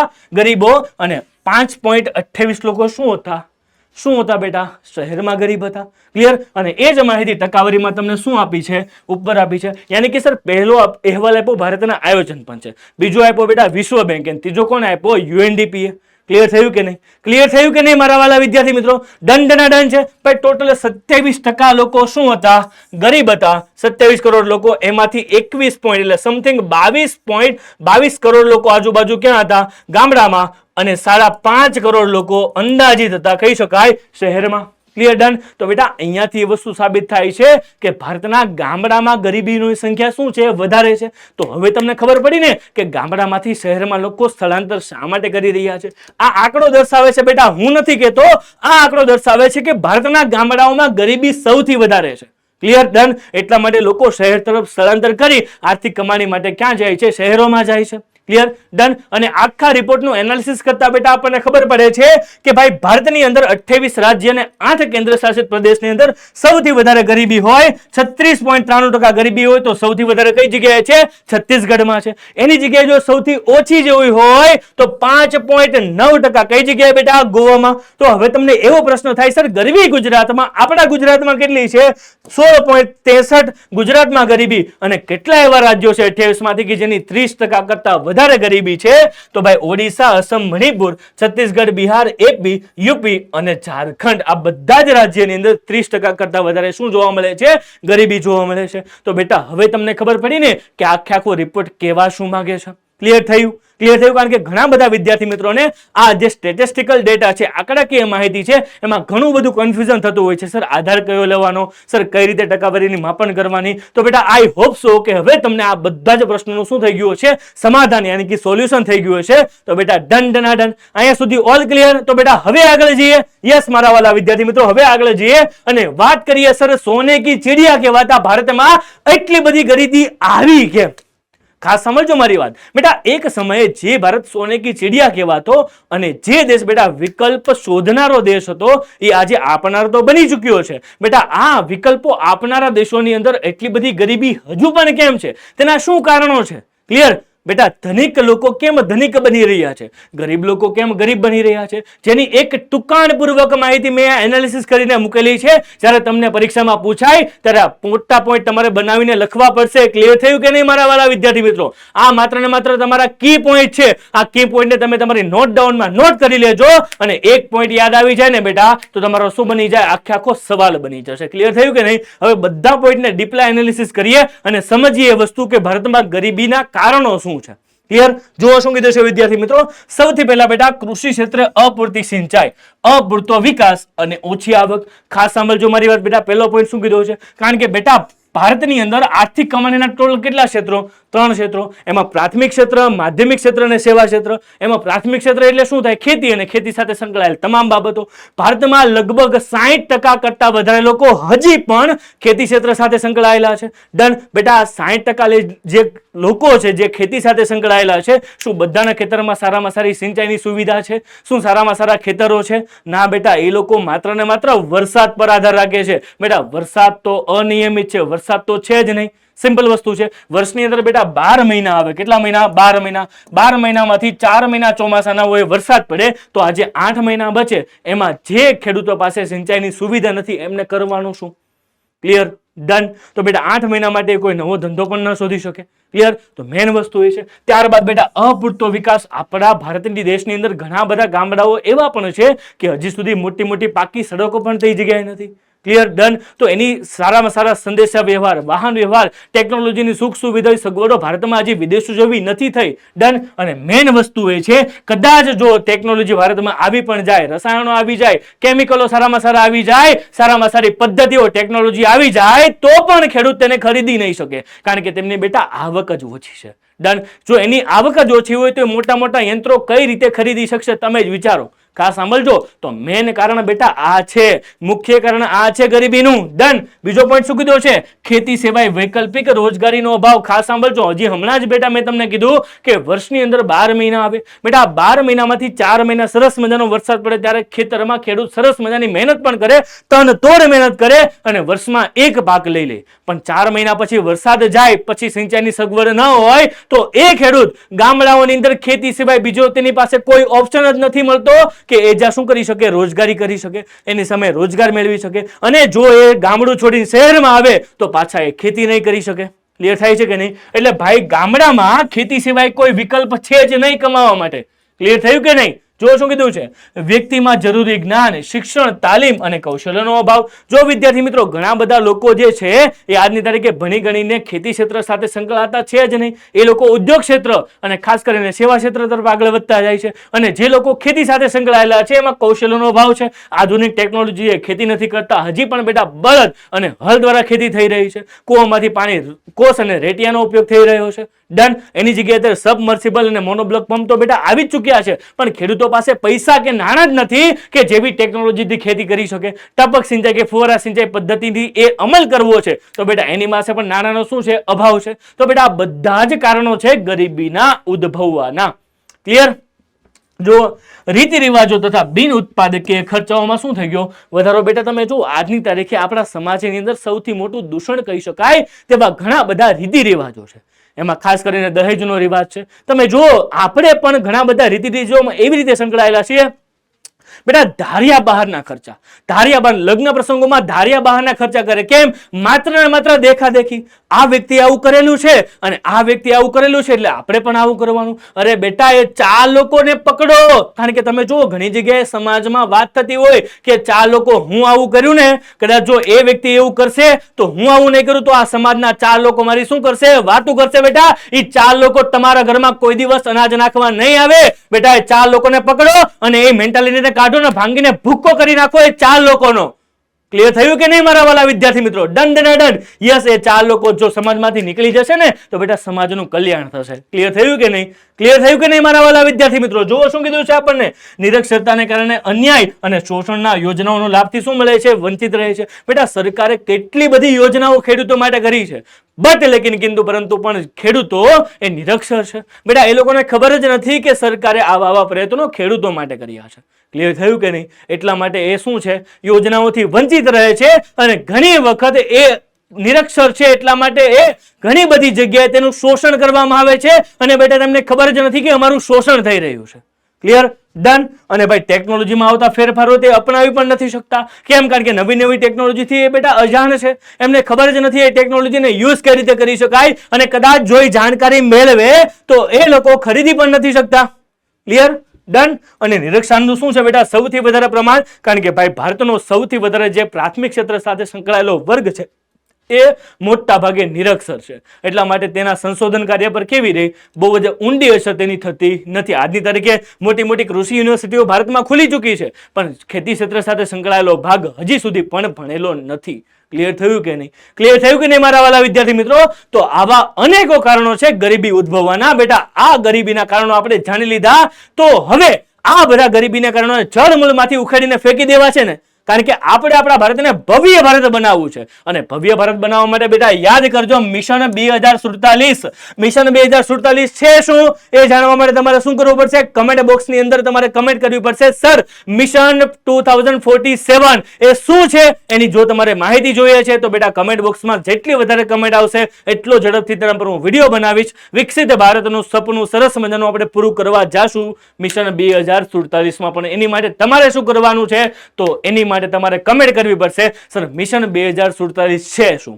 ક્લિયર? ડન. ચાલો હવે આગળ વધીએ વિદ્યાર્થી મિત્રો થોડાક કે ભાઈ ગરીબી નિવારણની વ્યૂહરચના. ભાઈ આવડી મોટી સરસ મજાની સમસ્યાઓ આપણી સામે આવી રહી છે તો આપણે આ સરસ મજાની જે સરકાર છે એમને કર્યું છે શું? કારણ કે એનો પણ એક હક છે ને બેટા. કારણ કે એમનો એક રાઈટ છે, લોકોનો હક બને છે ખેડૂતોનો કે સરકાર તેમને શું કરે? સપોર્ટ કરે. કારણ કે એ સરકાર આપણે બનાવી છે. ભારતમાં લોકશાહી છે, લોકોનું લોકો દ્વારા લોકો માટે સંચાલન થાય છે અને એ જ લોકો જો ગરીબ હોય તો એની માટે સરકારે પગલાં લેવા જોઈએ કે નહીં? લેવા જોઈએ કે નહીં? તો સરકારે બેટા શું પગલાં લીધા છે? જોઈએ બેટા સરકારે ઘણા બધા પગલાં લીધા છે. એમાં પણ ખાસ કરીને આઝાદીના પછીના વર્ષોમાં આયોજન પંચમાં ગરીબી હટાવવાના સૂત્ર સાથે સરકારે ચાવીરૂપ ઉદ્યોગોને વિકાસ માટે પ્રોત્સાહનના શું લીધા છે? સરસ મજાના પગલાઓ લીધા છે. સરસ મજાના પ્રોત્સાહનના પગલાં લીધા છે ને બેટા સૂત્ર કીધું છે બેટા ગરીબીને હટાવી દો. ભાઈ ગરીબીને આપણે જડમૂળમાંથી હટાવી દેવાની છે. ક્લિયર? જ્યારે બીજી તરફ ગ્રામીણ ક્ષેત્રે હરિયાળી ક્રાંતિના લક્ષણ સાથે ઉત્પાદન વધારી રોજગારીની તકો સર્જવાના શું કર્યા? પ્રયાસો કર્યા. બેટા આજની તારીખે શહેરના જે લોકો છે ખેતી ક્ષેત્ર સાથે સંકળાયેલા નથી, એ ઉદ્યોગ અને સેવા ક્ષેત્ર સાથે સંકળાયેલા છે. જ્યારે ગામડાના લોકો છે એ ખેતી સાથે સંકળાયેલા છે. તો સરકારે મેઇન વસ્તુ શું કરી છે ખબર?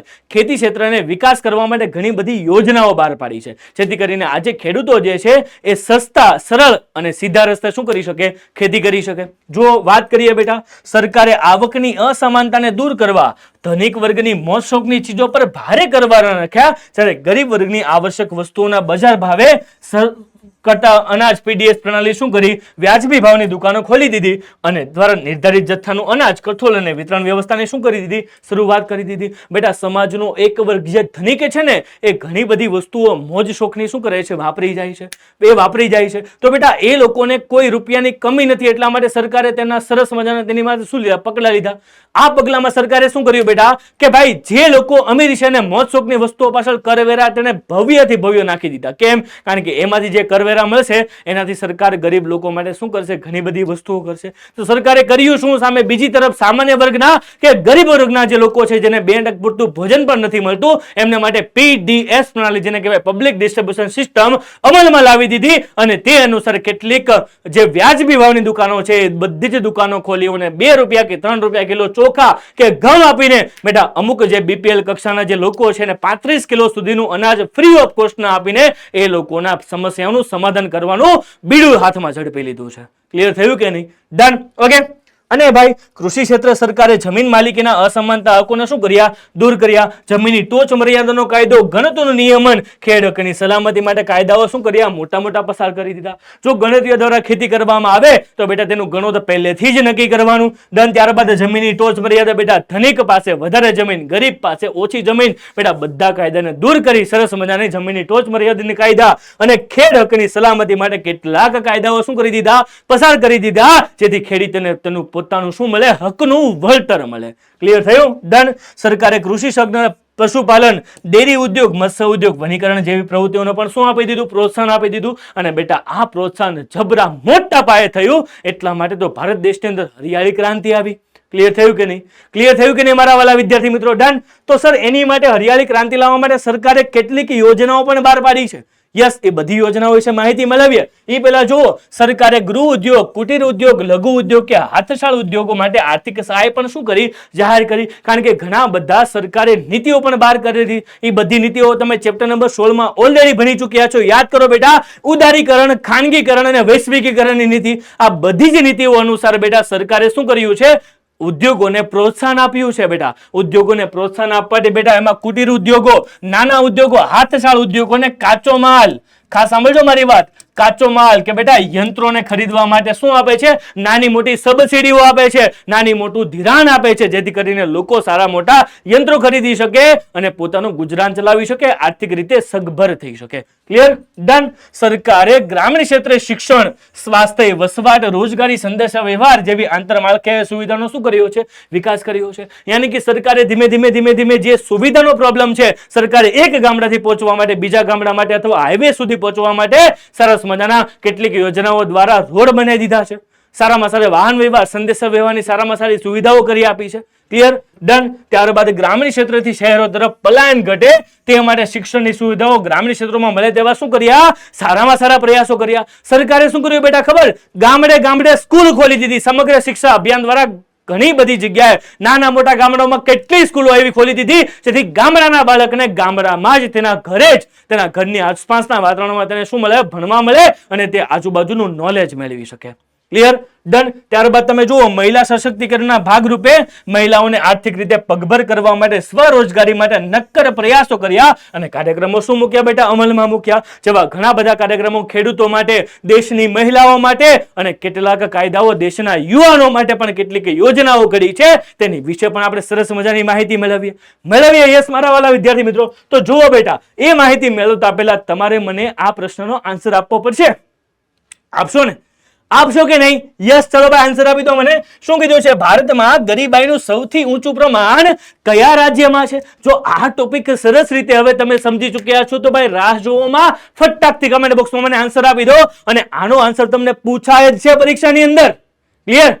Done done. યસ. તો આઈ હોપ સો કે તમને આન્સર આપી પણ દીધો છે. ચાલો ભાઈ, યુપી, ઓડિશા, છત્તીસગઢ કે બિહાર, હવે હું આનો આન્સર તમને કહેવાનો નથી. આનો આન્સર ક્યાંથી મળશે એ તમને ઓલરેડી ખબર છે. તો બેટા આ વિડીયોના ડિસ્ક્રિપ્શનમાં આપેલી છે વોટ્સએપ ચેનલની લિંક, એમાંથી જ તમને બધા જ આન્સર આ ચેપ્ટરના મળી જવાના છે.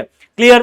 ડન. ચલો હવે બેટા આગળ જઈએ અને જોઈએ કેટલીક એવી યોજના કે જે સરકારે બહાર પાડી છે મહિલાઓ માટે, યુવાનો માટે અને બેટા દેશના ખેડૂતો માટે. ક્લિયર? ડન. અને જેને કહેવાય ગરીબી નિવારણના કાર્યક્રમો, જેને કહેવાય poverty alleviation programme. Done done. બેટા આ પ્રોગ્રામને સમજતા પહેલા તમારે પીવું પડશે સરસ મજાનું વોટર, કારણ કે જળ એ શું છે? જીવન છે. કારણ કે જળ વગર જીવન શક્ય નથી. તો બેટા આ જો પ્રોગ્રામને તમારે સમજવા છે, કાર્યક્રમોને સમજવામાં છે, તો રિક્વાયર્ડ છે પાણી. તો ચલો પી લો. તો હું પણ સરસ મજાનું પાણી પી લો બેટા. ચલો ભાઈ ફટાકથી પાણી પી લો બધા મારા વાલા વિદ્યાર્થી મિત્રો. ચાલો ફટાકથી. Done done. વાહ ભાઈ વાહ. ચાલો યસ યસ યસ મારા વાલા વિદ્યાર્થી મિત્રો.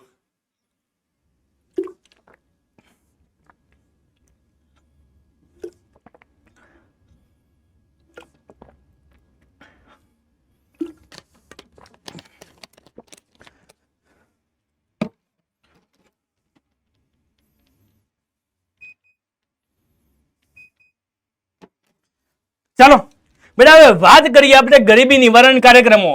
ક્લિયર છે?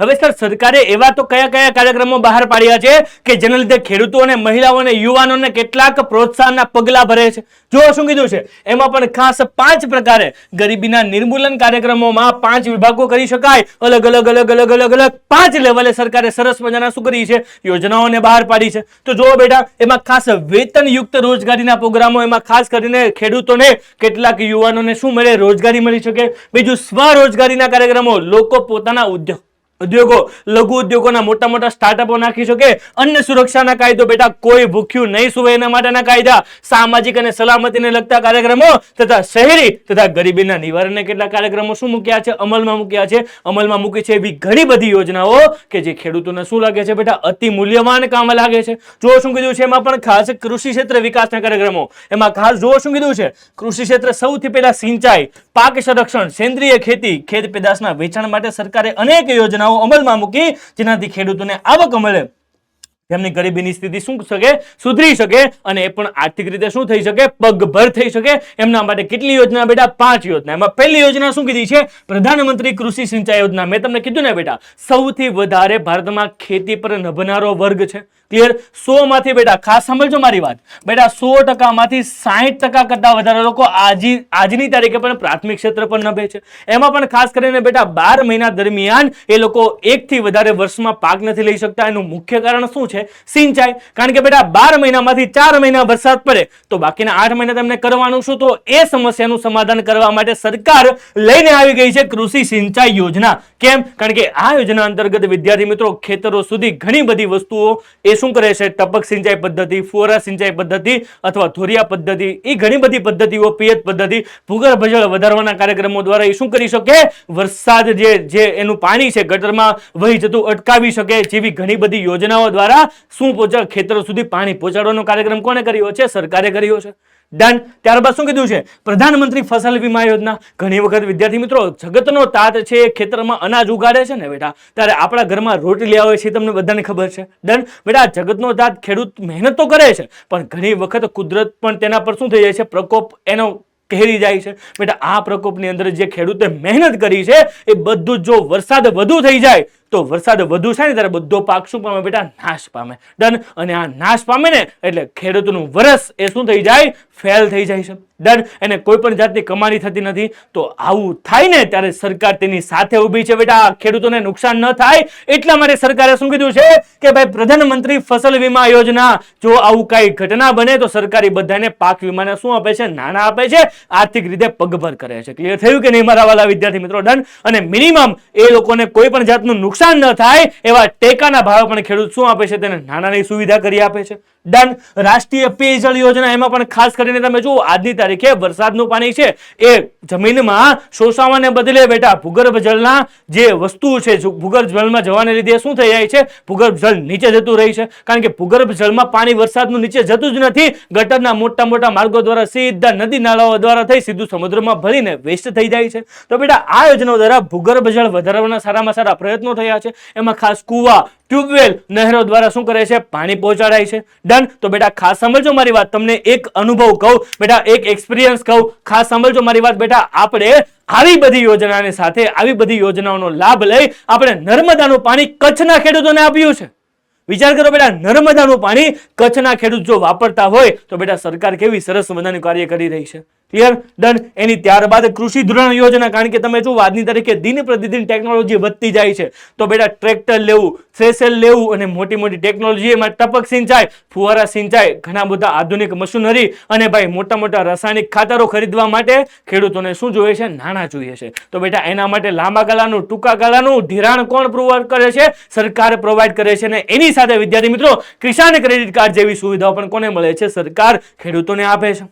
Clear, done. અને ત્યારબાદ બેટા ઈ નામ યોજના સરકારને ખાસ કરીને શું કરે છે વિદ્યાર્થી મિત્રો? ખેડૂતોને પોતાનો પૂરેપૂરો ભાવ મળી શકે અને ભાઈ ખેડૂતોનું શોષણ ન થાય એટલા માટે સરકારે ઈ નામ યોજના, એ ઓનલાઈન હરાજીની સુવિધા પણ તેને કોની આપી છે? સરકારે ખેડૂતો માટે કરી આપી છે. ક્લિયર વિદ્યાર્થી મિત્રો? દંડનાટન મારા વાલા વિદ્યાર્થી મિત્રો. તો બેટા આ બધી યોજનાઓ છે એ બધી જ યોજનાઓ ખેડૂતો માટે છે. ખેતીને સરસ મજાના પ્રોત્સાહનના પગલા રૂપે આ બધી યોજનાઓની માહિતી ક્યાં આપી છે? સરકારે આપણી બુક્સમાં પણ આપી છે. અને આ જે માહિતી છે એ માહિતી હવે ખેડૂતો સુધી પહોંચાડવાની જવાબદારી મારી છે. મેં તો તમારી સુધી પહોંચાડી દીધી છે. હવે એ તમારી જવાબદારી બને છે કે જે નિરક્ષર ખેડૂતો છે એને આ બધી યોજનાની માહિતી આપો, જેથી કરીને આ બધી યોજનાનો લાભ લઈ એ પોતે આર્થિક રીતે બેટા પગભર થઈ શકે. ક્લિયર થયું કે નહીં? થયું કે નહીં મારા વાલા વિદ્યાર્થી મિત્રો? ચાલો હવે આગળ જે વિદ્યાર્થી મિત્રો ત્યારબાદની જે યોજના છે ગ્રામોદયથી ભારત ઉદય. જો શું કીધું છે તમે જુઓ કે આ કાર્યક્રમ અંતર્ગત રાજ્ય અને કેન્દ્ર સરકાર દ્વારા ખેડૂતોને વિવિધ ક્ષેત્રોમાં આર્થિક સહાય આપવામાં આવે છે, જેમાં સિંચાઈ ક્ષેત્રે યંત્રોની ખરીદી માટે, પશુપાલન માટે, જમીનની જાળવણી સંદર્ભે શું આપવામાં આવે છે? સહાય આપવામાં આવે છે. કારણ કે વિદ્યાર્થી મિત્રો સૌથી મોટું ધન છે ને આપણું ગામડું છે. ક્લિયર વસ્તુ છે બેટા? જ્યારે બેટા જગતનો તાત ખેડૂતો બપોરે કાળા તડકાની અંદર મહેનત કરે છે ને ત્યારે વિદ્યાર્થી મિત્રો આપણા ઘરમાં ભોજન પીરસાય છે. ક્લિયર થયું કે નહીં? અને એ ભોજન પીરસનાર જે વ્યક્તિ છે, ખાસ સાંભળજો મારી વાત, એ જો જગતનો તાત દુખી હશે તો જગત કેમ સુખી થાય? ક્લિયર થયું કે નહીં? એટલા માટે આપણે શું કરીએ? આપણે સરકારે કેટલીક ખરીદી માટે, પશુપાલન માટે, જમીનની જાળવણી સંદર્ભે તેને શું આપવામાં આવે છે? લાંબા ગાળાનું, ટૂંકા ગાળાનું અને મધ્યમ ગાળાનું બેટા ધિરાણ આપવામાં આવે છે, જેથી કરીને ખેડૂત પગભર થઈ શકે અને પોતાની આર્થિક સ્થિતિને સુધારી શકે. Clear, done. ત્યારબાદ તમે જુઓ દીનદયાળ ઉપાધ્યાય ગ્રામ જ્યોતિ યોજના. આ યોજના અંતર્ગત તમે જુઓ ગ્રામીણ ક્ષેત્રે વિના અવરોધ 24/7 રાત દિવસ સતત વીજળીનો પુરવઠો શું આપવામાં આવે છે? પૂરો પાડવામાં આવે છે. કેમ વિદ્યાર્થી મિત્રો? તમે જુઓ આજની તારીખે ખેતર સુધી, ખેડૂતના ફાર્મ સુધી શું કરે છે? લાઇટની સુવિધા કોણ આપે છે? આપણી સરકાર આપે છે, જેથી કરીને કૂવામાંથી, ભૂગર્ભ જળમાંથી પાણી ખેંચવા માટે પણ ખેડૂત વીજળીનો ઉપયોગ કરી સારામાં સારી ખેતી કરી શકે છે. ડન. અને ગામડાઓમાં સ્ટ્રીટ લાઇટ જેવી સારામાં સારી સુવિધાઓ આજે ભારતની અંદર થઈ ચૂકી છે. ક્લિયર? ત્યારબાદ આદિવાસીઓના સર્વાંગી વિકાસ માટે વન બંધુ કલ્યાણ યોજના. આદિવાસી લોકોને પશુપાલન, ડેરી વિકાસ, બાગાયતી ખેતી તેમજ વેલાવાળા પાક માટે માર્ગદર્શન અને સહાય પૂરી પાડવામાં આવે છે. તમે જુઓ કે આ એવી પ્રકારની પ્રજાતિ છે ક્યાંક ને ક્યાંક અંતરિયાળ વિસ્તારોમાં રહે છે બેટા, નાના મોટા ગામડાઓમાં રહે છે, જંગલોમાં રહે છે, તેમનો પણ વિકાસ કરવાની જવાબદારી સરકારે બીડું ઉપાડીને લીધી છે. અને એમાં પણ ખાસ પશુપાલન કરે છે, ડેરી વિકાસ, બાગાયતી ખેતી અને વેલાવાળા પાકો માટે કેટલીક આર્થિક સહાય આપી એમની પણ ખેતી વિસ્તારવાનો વાત કોણે કરી છે બેટા? સરકારે કરી છે. ડન. ત્યારબાદ તમે જુઓ સેન્દ્રિય ખેતીને શું આપે છે? પ્રોત્સાહન આપે છે. કારણ કે પ્રાકૃતિક ખેતી બેટા એ જ વિકલ્પ છે. જો તમારે એ વિકલ્પ જાણવો હોય તો એની માટે ભણવું પડશે બેટા પ્રકરણ નંબર 22. ભણશું ને? ભણવાનું જ હોય ને સર. જો શું કીધું છે આપણને? આ યોજનામાં ખેત સામગ્રીમાં ખરીદીને બજાર વ્યવસ્થા, પર્યાવરણની જાળવણી, ખેતી માટે તાલીમ, શિક્ષણ અને સહાય આપવામાં આવે છે. કેમ? કારણ કે ખેડૂતોને જેટલી તાલીમ આપવામાં આવે ને બેટા એટલી જ ખેતી સારી રીતે થશે, ઓછી ખર્ચાળ થશે અને ખેડૂતોએ પોતાનો હક ભોગવી શકશે. Clear, done. ચલો હવે આગળ વધીએ વિદ્યાર્થી મિત્રો. જુઓ ત્યારબાદ મુખ્યમંત્રી ગ્રામ સડક યોજના. બેટા મેં તમને કીધું હતું ને કે જ્યારે ગામડાઓનો વિકાસ થશે ને ત્યારે સ્થળાંતર થતું અટકી જશે. એટલા માટે એ ગામડા સુધી પહોંચવા માટે, એ ગામડાના દરેક વ્યક્તિ સુધી પહોંચવા માટે સરકારે દરેક ગામોને ઓછામાં ઓછી એક પાક્કી સડકથી જોડાવા માટેનો કાર્યક્રમ કયો છે? મુખ્યમંત્રી ગ્રામ સડક યોજના મુજબ શું થયું છે વિદ્યાર્થી મિત્રો? ગામડાઓને, નાના મોટા ગામડાઓને મોટા હાઈવે સુધી પહોંચાડેલા છે. Clear, done. જેથી કરીને પાક્કી સડકો દરમિયાન એ શું કરી શકે? શહેરોમાં જઈ શકે અને સુખ સુવિધાઓનો લાભ થઈ શકે. ત્યારબાદ બેટા મા અન્નપૂર્ણા યોજના. ખાસ સમજો મારી વાત, કહી શકાય તમારા માટે મોસ્ટ ઇમ્પોર્ટન્ટ કહી શકાય મા અન્નપૂર્ણા યોજના. જો શું કીધું છે વિદ્યાર્થી મિત્રો? ગરીબ કુટુંબોને માસિક 35 કિલો અનાજ આપવામાં આવે છે. એની વિશે આપણે વિસ્તારપૂર્વક વાત કરી લીધી છે બેટા. BPL, બિલો પોવર્ટી લાઈન. જેમાં પ્રતિ માસ વ્યક્તિ દીઠ 5 કિલો અનાજ અને જેમાં ઘઉં 2 કિલો પ્રતિ માસ તથા ચોખા 3 કિલોગ્રામ પ્રતિ માસ આપવામાં આવે છે, જેથી કરીને શું કરી શકે, પોતાની આર્થિક કમાણીનો થોડો કિસ્સો બચાવી એ શું કરી શકે, બીજી વ્યવસ્થામાં લગાડી શકે એવી સરસ મજાની વ્યવસ્થા સરકારે માં અન્નપૂર્ણા યોજનામાં કરી આપી છે. ડન. સરકારે તો ત્યાં સુધીની ગેરંટી લીધી છે બેટા કે જો તમારી પાસે કામ નથી ને તો અમે ઓછામાં ઓછું 100 દિવસનું કામ આપીશું, તું કામ કર. તો બેટા કામ કર. ક્લિયર થયું કે નહીં? જો શું કીધું છે. ત્યારબાદ સાંસદ આદર્શ ગ્રામ યોજના. ભાઈ પ્રત્યેક સાંસદે પોતાના મત વિસ્તારમાંથી એક ગામ દત્તક લઈને તેના વિકાસ માટેનો શું કરશે, પ્રયાસો કરશે. ભાઈ સાંસદો જે લોકો છે એ સરસ મજાની ગ્રાન્ટ મળતી હોય એ ગ્રાન્ટમાંથી શું કરી શકે, એક ગામને દત્તક લઈ એ ગામમાં સુખ સુવિધાના વિસ્તારો વધારે એવી સરસ મજાના પ્રયત્નો શું થાય છે, સાંસદ ગ્રામ યોજના મુજબ થાય છે. આદર્શ ગામ બનાવવા સરસ મજાના પ્રયત્નો કરવામાં આવે છે. ત્યારબાદ મનરેગા, મેં તમને વાત કરી ને બેટા, સરકારે ત્યાં સુધીની વસ્તુ કીધી તારે કામ કરવું છે, તારી પાસે કામ નથી તો હું તને કામ આપીશ. ક્લિયર થાય છે કે નહીં? અને એવી યોજના છે મહાત્મા ગાંધી ગ્રામીણ રોજગારી બાંહેધરી યોજના. સરકારે ગેરંટી આપી છે કે 365 દિવસમાંથી ઓછામાં ઓછા 100 દિવસ અને રોજના 7 કલાક હું તને કામ આપીશ, જેથી કરીને તારી ન્યૂનતમ જરૂરિયાતો પૂરી થઈ જ શકે. ક્લિયર? ડન. જો શું કીધું છે, આપણા ગામમાં આપણું કામ સાથે મળે છે વ્યાજબી દામ. આપણું કામ છે, આપણું કામ છે, જેમાં આપણે કામ કરીશું ને તો આપણને એની સાથે વ્યાજબી દામ પણ મળશે. કોણ ચૂકવશે? સરકાર ચૂકવશે. જો શું કીધું છે, આ સૂત્ર સાથે ગરીબ કુટુંબના એક પુખ્ત વ્યક્તિને 100 દિવસની રોજગારી આપવામાં આવે છે, જેથી કરીને એ પોતાની ન્યૂનતમ જરૂરિયાતો સંતોષી શકે. અગેન બેટા ખાસ સાંભળજો મારી વાત, 365 દિવસમાંથી ઓછામાં ઓછા 100 દિવસની તો સરકારે ગેરંટી આપેલી છે, જેમાં નાના મોટી બેટા ખાડો ગાળવો, નાના મોટા ખાડા ગાળીને મોટી મોટી પાઇપલાઇનો, ગેસ લાઈનો ફીટ કરવી, સાથે અલગ અલગ જગ્યાએ રોડ રસ્તા બનાવવા, જેમાં નાના મોટા ગામમાં નાના મોટા કામો આપી તેને 100 દિવસની રોજગારી આપવાની ગેરંટી કોને લીધી છે? સરકારે લીધી છે. જેથી કરીને છેવાડાનો માનવી છેવાડો નહીં પણ સાથે સાથે મધ્યમ વર્ગીય માનવી અને ઉચ્ચતર મધ્યમ જે માનવીઓ જે છે એની સાથે કદમથી કદમ મિલાવીને રહી શકે અને પોતાનો વિકાસ કરી શકે. ક્લિયર? ડન. ત્યારબાદ તમે જો વિદ્યાર્થી મિત્રો, મિશન મંગલમ યોજના.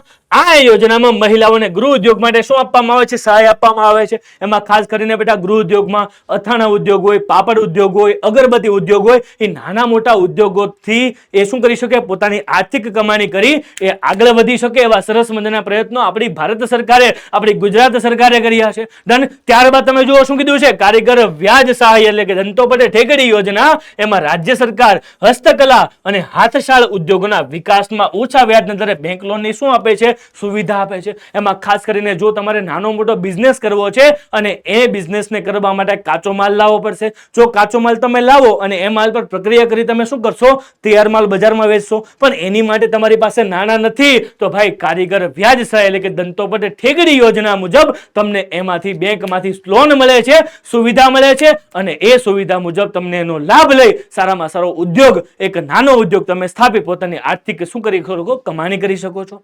ક્લિયર? ડન. ત્યારબાદ શું કીધું છે, જ્યોતિ ગ્રામોદ્યોગ વિકાસ યોજના. ગ્રામીણ બેરોજગારી અને ગ્રામ્ય વિસ્તારમાં ઉદ્યોગ સ્થાપવા માટે આર્થિક સહાય અને સબસિડી આપવામાં આવે છે. એમાં પણ ખાસ કરીને મોટા મોટા પ્રોજેક્ટ, જો તમારી પાસે આઈડિયા છે બેટા, વિચાર તમારો, મહેનત તમારી, નાણાં તમને સરકાર આપે છે. Startup India, make in India, skill India જેવા ઘણા બધા પ્રોગ્રામો સરકારે પણ ચલાવ્યા છે. ડન. તમે જુઓ શું કીધું છે, સ્ટાર્ટઅપ ઇન્ડિયામાં નવા આઈડિયા સાથે બેરોજગાર યુવાનોને આર્થિક સહાય પૂરી પાડવામાં આવે છે અને એની સાથે તમને સરકારનો પૂરેપૂરો સપોર્ટ છે. ક્લિયર? ડન. ઓકે. અને ત્યારબાદ વાજપાઈ બેંકેબલ યોજના.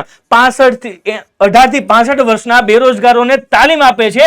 વારસાગત ધંધા માટે ધિરાણ આપવામાં આવે છે. જો તમારી પાસે કોઈ વારસાગત ધંધો છે અને એ ધંધાને વિકસવો કઈ રીતે બેટા, એને વિશ્વની ઓળખ આપવી, કઈ રીતે નાના બિઝનેસને મોટો બિઝનેસ આગળ વધારવો, તેવી તાલીમ આપીને બેટા શું કરવામાં આવે છે, શું કરવામાં આવે છે, લોન પણ આપવામાં આવે છે, ધિરાણ પણ આપવામાં આવે છે, સપોર્ટ આપવામાં આવે છે. વારસાગત ધંધાને આગળ વધારીને સરસ મજાના દેશ કે રાજ્યનું નામ રોશન કરીને આગળ વધારે અને પગભર બને એવી સરસ મજાની શું કરવામાં આવે છે, યોજના બહાર પાડવામાં આવી છે સરકાર દ્વારા અને એનો લાભ બધા વ્યક્તિને લેવાનો છે. ડન. અને એની ઉપર પણ વિદ્યાર્થી મિત્રો તમે જુઓ, એગ્રો બિઝનેસ પોલિસી 2016 રાજ્ય સરકાર દ્વારા ફૂડ પ્રોડક્ટની નિકાસમાં સહાય તથા તેની પ્રોસેસિંગ સંદર્ભે 10 લાખ લોકોને રોજગારી આપવાની શું છે, યોજના છે. કહી શકાય વિદ્યાર્થી મિત્રો તમે જુઓ, આજની તારીખે ઘણા બધા બિઝનેસ એવા છે કે જે કૃષિના કાચા માલ પર આધારિત છે અને બેટા આ કાચા માલ આધારિત ઉદ્યોગોને આગળ વિકસાવવા માટે સરકારે ઘણા બધા પ્રયત્નો કર્યા છે. એમાંના 10 લાખ લોકોને આ બિઝનેસમાં આયાત નિકાસ કરી શકે, ફૂડ પ્રોસેસિંગના કેટલાક ઉદ્યોગોને આધારે શું કરી શકે, આર્થિક કમાણી કરી શકે એવા 10 લાખ લોકોને સરકારે પગભર બનાવવાનો નિર્ણય લઈ એગ્રો બિઝનેસ પોલિસી 2016 બહાર પાડી અને ઘણા બધા લોકોને તેની શું કરી છે, મદદ કરી છે અને પોતે આજે શું બન્યા છે, પગભર બન્યા છે. તો બેટા આવી ઘણી બધી યોજનાઓ સરકારે બહાર પાડેલી છે. ક્લિયર થયું કે નહીં? ક્લિયર થયું કે નહીં મારા વાલા વિદ્યાર્થી મિત્રો? તો આ બધા પ્રયત્નો હતા સરકારના અને આ સરકારે કરીને બતાવ્યું છે. તમે જુઓ શું કીધું છે, સરકારે પીવાનું પાણી, સુખ સુવિધાઓ, રોડ રસ્તાઓ, કેટલીક ધિરાણ, લોન, ખાસ ટપક સિંચાઈ, ફુવારા સિંચાઈ પદ્ધતિ, ફસલ વીમા યોજના, માં અન્નપૂર્ણા યોજના જેવા બધા જ લોકોને યોજનાઓ પૂરી પાડી અને દેશને ગરીબીમાંથી બહાર નીકળવા માટે વ્યાપક પરિવર્તન કરવા માટે મોટા મોટા પ્રયત્નો કર્યા છે અને આજે ઘણી બધી બાબતમાં તે શું રહ્યા છે, સફળ રહ્યા છે. અને બેટા એ સફળ બાબતનો ભાગ નંબર 2, કારણ કે એની જેવી હજી પણ એક સમસ્યા છે, એ સમસ્યા સામે દેશ ઝઝૂમી રહ્યો છે, એવી બેરોજગારીની હવે બેટા આપણે ચર્ચા કરીએ. તો બેટા વાત કરીએ બેરોજગારીની. તો શું છે બેરોજગારી? ખાસ સાંભળજો મારી વાત વિદ્યાર્થી મિત્રો. શું કીધું છે વિદ્યાર્થી મિત્રો? બેરોજગાર. ભાઈ ભારતની ગરીબી જેવી જ એક સમસ્યા, અને હું કહી શકું ગરીબી અને બેરોજગારી બેટા સગી બહેનો છે. આપણે સાબિત કરીએ બેટા સગી બહેનો કઈ રીતે છે. તો જો ખાસ સાંભળજો મારી વાત કે પુખ્ત વયની વ્યક્તિ કે જેની ઉંમર 15 થી 60 વર્ષની હોય અને તે બજારમાં પ્રવર્તમાન વેતન દરે કામ ધંધો નોકરી કરવાની ઈચ્છા શક્તિ અને લાયકાત ધરાવતી હોય, કામની શોધમાં હોય પણ કામ ધંધો ન મળતો હોય, તેને શું કહી શકાય? બેરોજગાર કહી શકાય. અરે સર આ વ્યાખ્યા વારંવાર પરીક્ષાની અંદર પૂછાય છે અને સર અમને આવડતી નથી. તો સર એનું સોલ્યુશન શું છે? તો બેટા એનું સોલ્યુશન આ રહ્યું. તો જોવો શું કીધું છે વિદ્યાર્થી મિત્રો? તો જેમ ગરીબીની વ્યાખ્યા મોઢે કરી હતી ને, એની જેમ જ બેરોજગારીની વ્યાખ્યા તમને મોઢે થઈ જશે. ખાસ સાંભળજો મારી વાત, ખાસ સાંભળજો મારી વાત. Clear? Point number 1, point number 1, 15 થી 60 વર્ષની ઉંમર. 15 થી 60 વર્ષની શું હોય બેટા? ઉંમર હોય. કહી શકાય વિદ્યાર્થી મિત્રો કોઈ વ્યક્તિની ઉંમર 15 થી 60 વર્ષની હોય. ડન? ઓકે, ક્લિયર છે? ડન. હવે યાદ રાખો બેટા 3 શબ્દ. કેટલા શબ્દ? 3 શબ્દ. બેટા જીત 3 શબ્દ. શું કીધું છે આપણને બેટા જીત? કેટલા શબ્દ? 3 શબ્દ. જો વિદ્યાર્થી મિત્રો શું કીધું છે? ઈચ્છા, શક્તિ અને લાયકાત. કેટલા શબ્દ કીધા છે વિદ્યાર્થી મિત્રો? 3. ભાઈ કાર્ય કરવાની ઈચ્છા હોવી જોઈએ, શક્તિ હોવી જોઈએ અને લાયકાત હોવી જોઈએ. કેટલા પોઈન્ટ થઈ ગયા વિદ્યાર્થી મિત્રો? 2 પોઈન્ટ. પહેલો પોઈન્ટ શું થઈ ગયો વિદ્યાર્થી મિત્રો? કે ભાઈ ઉંમર કેટલી હોવી જોઈએ? 15 થી 60 વર્ષની. ક્લિયર? બીજો પોઈન્ટ ઈચ્છા, શક્તિ અને લાયકાત. Done done done. ઓકે. ત્રીજું શું કીધું છે ભાઈ? પ્રવર્તમાન વેતન દર. પ્રવર્તમાન વેતન દર. ક્લિયર? ડન. અને ચોથો પોઈન્ટ કામની શોધમાં. કામની શું હોય બેટા? શોધમાં હોય. આ 4 કન્ડિશન તમારે કોઈ પણ વ્યક્તિ પર એપ્લાય કરવાની. Done done. જો આમાંથી એક પણ કન્ડિશન જો લાગુ ન પડે તો એ વ્યક્તિને શું કહી શકાય? ગરીબ કહી શકાય. ચલો હવે એને વિસ્તારપૂર્વક સમજીએ વિદ્યાર્થી મિત્રો. શું કીધું છે આપણને? શું કીધું છે? ધારો કે કોઈ સરસ મજાનો વ્યક્તિ છે, ધારો કે એવું કહે છે લુકિંગ ફોર જોબ. ધારો કે આ છે આપણો મિસ્ટર ચપલુ. કોણ છે ભાઈ? મિસ્ટર ચપલુ છે. ડન. આ મિસ્ટર ચપલુ છે, એની ઉંમર 29 વર્ષની છે. કેટલા વર્ષની છે ભાઈ? 29 વર્ષની છે. તો સર પહેલી કન્ડિશન એપ્લાય થઈ ગઈ. હાજી હા સર પહેલી કન્ડિશન એપ્લાય થઈ ગઈ. બીજું શું ચપલુજીને કામ કરવું છે? શું કામ કરવાની ચપલુજીની ઈચ્છા છે? તો કે હા સર હા. પણ ઈચ્છા તો છે પણ એની પાસે શું કામ કરવાની શક્તિ છે? અરે ભાઈ એ પણ ચેક કરવું પડે. કારણ કે જો ખાસ સાંભળજો મારી વાત, કામ કરવું છે પણ શારીરિક કે માનસિક રીતે અશક્ત લોકો કાર્ય નથી કરી શકતા. ક્લિયર થાય છે કે નહીં? સિમ્પલ વસ્તુ છે. તો કામ કરવાની ઈચ્છા તો હોઈ શકે પણ શક્તિ ન હોય તો એ કન્ડિશન એપ્લાય થતી નથી. તો કામ કરવાની ઈચ્છા પણ હોવી જોઈએ અને ચપલુજી પાસે કામ કરવાની તાકાત, શક્તિ પણ હોવી જોઈએ. ડન. ત્યારબાદ ઈચ્છા હોય, શક્તિ હોય પણ લાયકાત પણ એની સાથે હોવી જોઈએ. Done done done. આ 3 વસ્તુ હોવી જોઈએ અને હોવી જ જોઈએ. કામ કરવાની ઈચ્છા, કામ કરવાની શક્તિ, કામ કરવાની લાયકાત. ક્લિયર? ડન. ત્યારબાદ તમે જુઓ પ્રવર્તમાન વેતન દર, યાની કે માર્કેટમાં જેટલો રેટ ચાલે છે એની કરતા ઓછો ન મળવો જોઈએ. જેમ કે એક દિવસની મજૂરી કરવા માટે એને જો 500 રૂપિયા મળતા હોય તો કદાચ જો બીજો વ્યક્તિ ગરીબી કે બેરોજગારીના લીધે જો 350 માં કામ કરવા જાય તો એ પ્રવર્તમાન વેતન દર ન કહી શકાય. ક્લિયર? ડન. અને છેલ્લે કામની શોધમાં હોય. તમારી પાસે બધી જ વસ્તુઓ છે બેટા. તમારી પાસે જો ઈચ્છા છે, તમારી પાસે શક્તિ છે, તમારી પાસે લાયકાત છે, તો શું તમને કોઈ જોબ સામે આવીને ઘરે આપવા આવે? જો ચાલો ચાલો ચાલો બેટા જોબ લઈ લો. ડન. એવું થશે બેટા? એવું નહીં થાય. તમારે કામને શોધવું પડશે. જ્યારે તમે કામને શોધશો તો તમને મળશે, તો તમે બેરોજગારીની પરિસ્થિતિમાંથી શું આવશો? બહાર આવશો. તો અગેન બેટા કેટલા પોઈન્ટ? 4 પોઈન્ટ. કેટલા પોઈન્ટ? 4 પોઈન્ટ. જે વ્યક્તિની ઉંમર 15 થી 60 વર્ષની હોય, કામ કરવાની ઈચ્છા, શક્તિ અને લાયકાત ધરાવતો હોય, પરંતુ પ્રવર્તમાન વેતન દરે તેને કામ મળતું ન હોય, પરંતુ ક્યારે કામ ન મળે? કે જ્યારે કામ શોધવું પડે ને. કામ શોધ્યા વગર તો કોઈ ઘરે આવીને કામ આપી જવાનું નથી. ક્લિયર? ડન. તો આ 4 કન્ડિશન એપ્લાય થાય તો એ વ્યક્તિને શું કહી શકાય? બેરોજગાર કહી શકાય. શું કહી શકાય બેટા? બેરોજગાર કહી શકાય. ક્લિયર? ડન. ડન. અને આવી પરિસ્થિતિ જો સામૂહિક હોય તો તેને શું કહી શકાય? બેરોજગારી કે બેકારી કહી શકાય. શું એ સામૂહિક પરિસ્થિતિ આપણા ભારતમાં છે? હાજી બેટા. જેવી બેરોજગારી છે ને, જેમ આપણે ગરીબી જોઈ, એવી જ બેટા બેરોજગારી છે. કારણ કે બંને સગી બહેનો છે, બંનેને એકબીજા વગર ચાલતું જ નથી. ડન. તો હવે તેના સ્વરૂપ કે પ્રકારો પણ જોઈ લઈએ. કારણ કે આપણે ગરીબીનું માપન જોયું હતું ને. ગરીબીના કેટલા પ્રકાર? 2, સાપેક્ષ અને નિરપેક્ષ. એની જેમ પણ બેરોજગારીના કેટલાક પ્રકારો છે બેટા, તો એ પણ આપણે જોઈ લઈએ. જો શું કીધું છે આપણને? વાહ ભાઈ વાહ. બેરોજગારી એટલે વેતનના પ્રવર્તમાન દરોએ કામ કરવાની ઈચ્છા ધરાવતો હોય, શક્તિ ધરાવતો હોય અને લાયકાત ધરાવતો હોય. ઉંમર કેટલી હોવી જોઈએ? 15 થી 60 વર્ષની હોવી જોઈએ.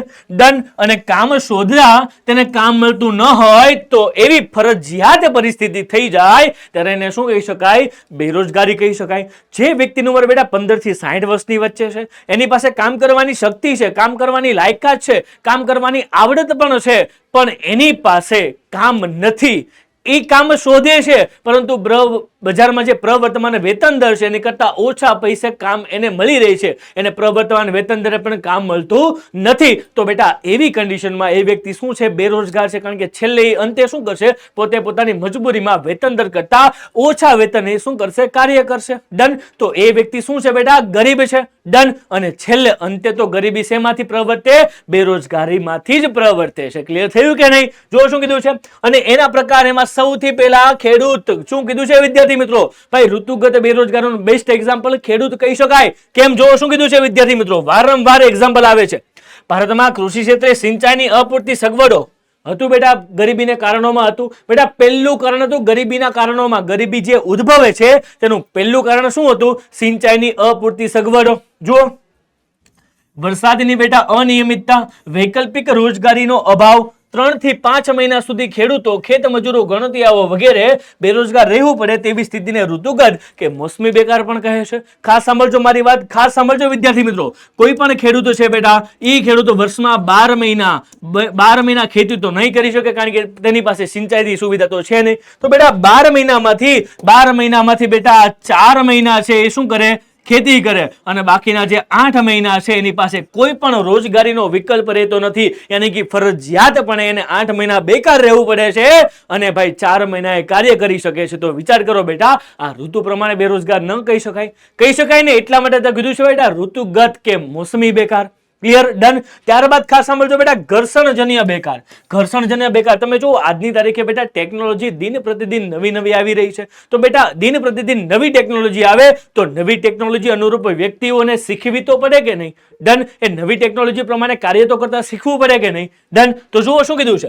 ચીજ વસ્તુઓના ઉત્પાદક એકમો જૂની ટેકનોલોજીના સ્થાને નવી ટેકનોલોજી અપનાવવામાં આવે ત્યારે અમુક સમય દરમિયાન શ્રમિકોને શું રહેવું પડે?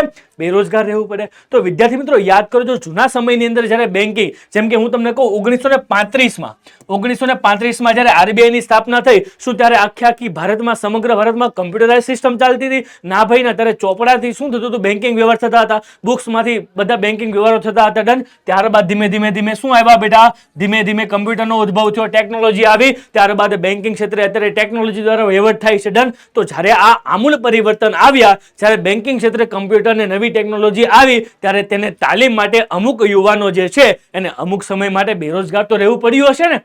જૂની ટેકનોલોજીની જગ્યાએ જ્યારે નવી ટેકનોલોજી આવે ત્યારે અમુક સમય દરમિયાન શું લેવું પડે? બેરોજગાર રહેવું પડે. કારણ કે જ્યાં સુધી એ કામ શીખે ત્યાં સુધી એ કામના એને નાણાં તો મળતા નથી. Clear, done. તો આ સમયગાળા દરમિયાન એને શું રહેવું પડે? બેરોજગાર રહેવું પડે. ડન. એને શું કહી શકાય બેટા? ઘર્ષણજન્ય બેરોજગારી કહી શકાય. શું કહી શકાય બેટા? ઘર્ષણજન્ય બેરોજગારી. ડન. ત્યારબાદ વાત કરીએ વિદ્યાર્થી મિત્રો માળખાગત બેકારી. બેટા માળખાગત બેરોજગારી જબરજસ્ત વાત કરીએ બેટા. જુઓ શું કીધું છે આપણને. ભાઈ ભારત જેવા વિકાસશીલ દેશોમાં ખેતી સિવાય અન્ય વૈકલ્પિક ઉદ્યોગોના અપૂરતા વિકાસ તેમજ સામાજિક પછાતપણું, રૂઢિ રિવાજ, નિરક્ષરતા, માળખાકીય સુવિધાનો અભાવે માળખાગત બેરોજગારીનો શું થાય છે બેટા? ઉદ્ભવ થાય છે. શું થાય છે બેટા? ઉદ્ભવ થાય. ડન. એનો મતલબ શું થયો વિદ્યાર્થી મિત્રો? ખાસ સાંભળજો મારી વાત. પહેલી વસ્તુ એ છે બેટા કે આપણો પછાત વિસ્તારમાં પછાત રૂઢિ રિવાજો, જેમ કે તમે જુઓ આજની તારીખે પણ મને તમે એક વસ્તુ સમજાવો. હું તમને બેટા એક પ્રશ્ન પૂછું. ધારો કે કોઈ એક વ્યક્તિનું અવસાન થાય, મારે ખાલી તમને એક સિમ્પલ પ્રશ્ન પૂછવો છે, એનો તમે મને આન્સર આપજો. Clear, done. કોઈ એક ઘરે કોઈ વ્યક્તિનું અવસાન થાય અને એ અવસાન જે પામ્યો છે વ્યક્તિ બહુ દુઃખદ ઘટના કહી શકાય મારા માટે, સમગ્ર સમાજ માટે. અને જો એ કદાચ ભગવાન ન કરે અને એ વ્યક્તિ કમાનાર વ્યક્તિ ઘરનો મુખ્ય વ્યક્તિ હોય, ડન, એની પછી કોઈ પણ વ્યક્તિ કમાવાળું ન હોય તો એ ઘરની પરિસ્થિતિ કેવી બની જાય? ધારો કે હું તમને એક એક્ઝામ્પલ આપીને સમજાવું. કોઈ સરસ મજાનું ઘર છે બેટા, એ ઘરમાં 4 વ્યક્તિ રહે છે, ભાઈ બહેન અને માતા પિતા. ડન. એમાં પિતા હોય એ કમાવાનો શું હોય? મુખ્ય સ્ત્રોત હોય. ડન. તો ભાઈ બની શકે કે જો ભગવાન ન કરે અને એ પિતાનું શું થાય? અવસાન થાય. અને એ પિતાનું અવસાન એટલે કે આપણા માટે, સમાજ માટે શું થાય? દુઃખદ પ્રસંગ ગણાય. અને બેટા આપણો એક રૂઢિ રિવાજ રીતિ પ્રમાણે માન્યતા તો તમે જુઓ કે જે ઘરે દુઃખદ પ્રસંગ છે એ ઘરે આપણે જઈએ છીએ, 12 દિવસ એની પાછળ બેસીએ છીએ અને એ બેસીએ સાથે સાથે કેટલાક મોટા મોટા જમણવારો, ગજા બહારના મોટા મોટા ખર્ચા, એ બહારથી એના જે દીકરાઓ છે અને જે દીકરીઓ છે એ દિન પ્રતિદિન જ્યાં સુધી વર્ષો સુધી કામે જાય ને તો પણ એ લોનના હપ્તા ભરાતા નથી બેટા. એવો રિવાજ છે આપણા સમાજની અંદર. ડન. એટલા માટે બિનજરૂરી ગજાબારના રૂઢિ રિવાજને માન્યતા પ્રમાણેના ખર્ચા આપણો સમાજ કરી રહ્યો છે, માનવ સમાજ કરી રહ્યો છે. એટલા માટે માળખાગત બેરોજગારી પ્રવર્તી રહી છે. Clear, done. વિચાર કરો વિદ્યાર્થી મિત્રો, દુઃખદ પ્રસંગ છે અને એમની પાસે એનો ખર્ચો કરવાના પણ પૈસા નથી, તો એ આ રૂઢિ રિવાજ માન્યતા પ્રમાણે 4 લોકો જે વાતો કરે એટલા માટે એ શું કરશે? આપણને, ગામને, સમાજને ખવડાવશે, જમાડશે. ક્લિયર થાય છે? ડન. અને આ રિવાજ ન હોવો જોઈએ વિદ્યાર્થી મિત્રો, તો આ બેરોજગારીનો ઉદ્ભવ જ નહીં થાય. ક્લિયર થયું કે નહીં? યસ મારા વાલા વિદ્યાર્થી મિત્રો. ત્યારબાદ પ્રચ્છન્ન કે છુપી બેકારી. તમને બધાને ખબર હશે હવે તમારી પરીક્ષાઓ નજીક આવવાની ત્યારે મમ્મી તમને કહે, અરે ભાઈ વાંચવા બેસ ને, વાંચવા બેસ ને. ત્યારે આપણે શું કરીએ ખબર? હાથમાં ચોપડી લઈએ, આમ હાથમાં ચોપડી. અને મમ્મી ન જોતો ને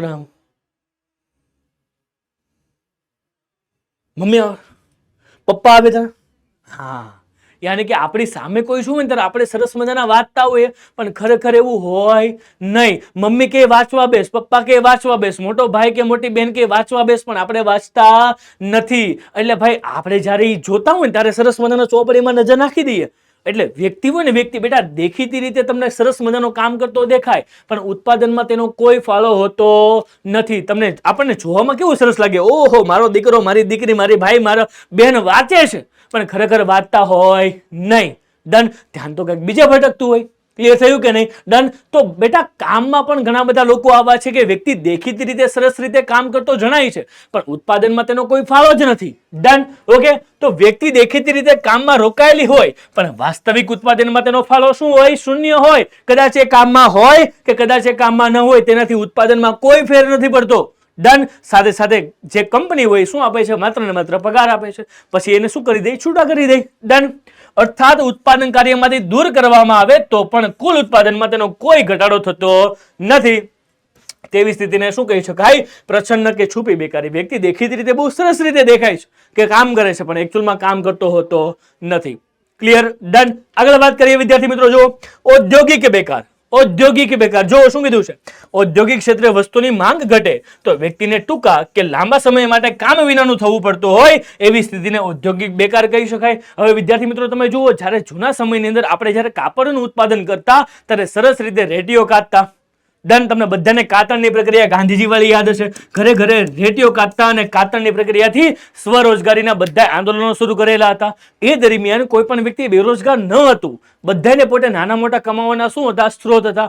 બટ લેકિન કિંતુ પરંતુ પણ હવે એક રેટિયા કે કાતન પ્રક્રિયાનું સ્થાન કોણે લઈ લીધું? મશીનોએ કરી દીધું. બેટા યાદ કરજો, જે 100 વ્યક્તિનું કામ એકલું શું કરી દે? એક મશીન કરી દે. 100 વ્યક્તિનું કામ શું કરી નાખે? એક મશીન કરી નાખે. તો બેટા મશીનને ઓપરેટ કરવા માટે તો એક જ વ્યક્તિ જોઈએ ને આ 100 માંથી. તો બાકીના 99 વ્યક્તિને શું કરવાનું? ટેકનોલોજી તો આવી, પણ બાકીના 99 વ્યક્તિને છૂટા કરી દેવામાં આવે કે હવે અમારે તમારી જરૂર નથી, અમારું મશીન 100 વ્યક્તિનું કામ એકલું કરી દેવામાં આવે છે. Clear, done. તો બાકીના 99 વ્યક્તિ તો શું બની ગયા? બેરોજગાર બની ગયા. તો બેટા અહીંયા તમને લાગે ને ટેકનોલોજી શ્રાપ છે કે વરદાન છે? તો હવે તમે વિચારો વિદ્યાર્થી મિત્રો, આ લોકો માટે તો શ્રાપ થઈને એક મશીન આવ્યું ને બાકીના 99 લોકો છૂટા થઈ ગયા. Clear, done.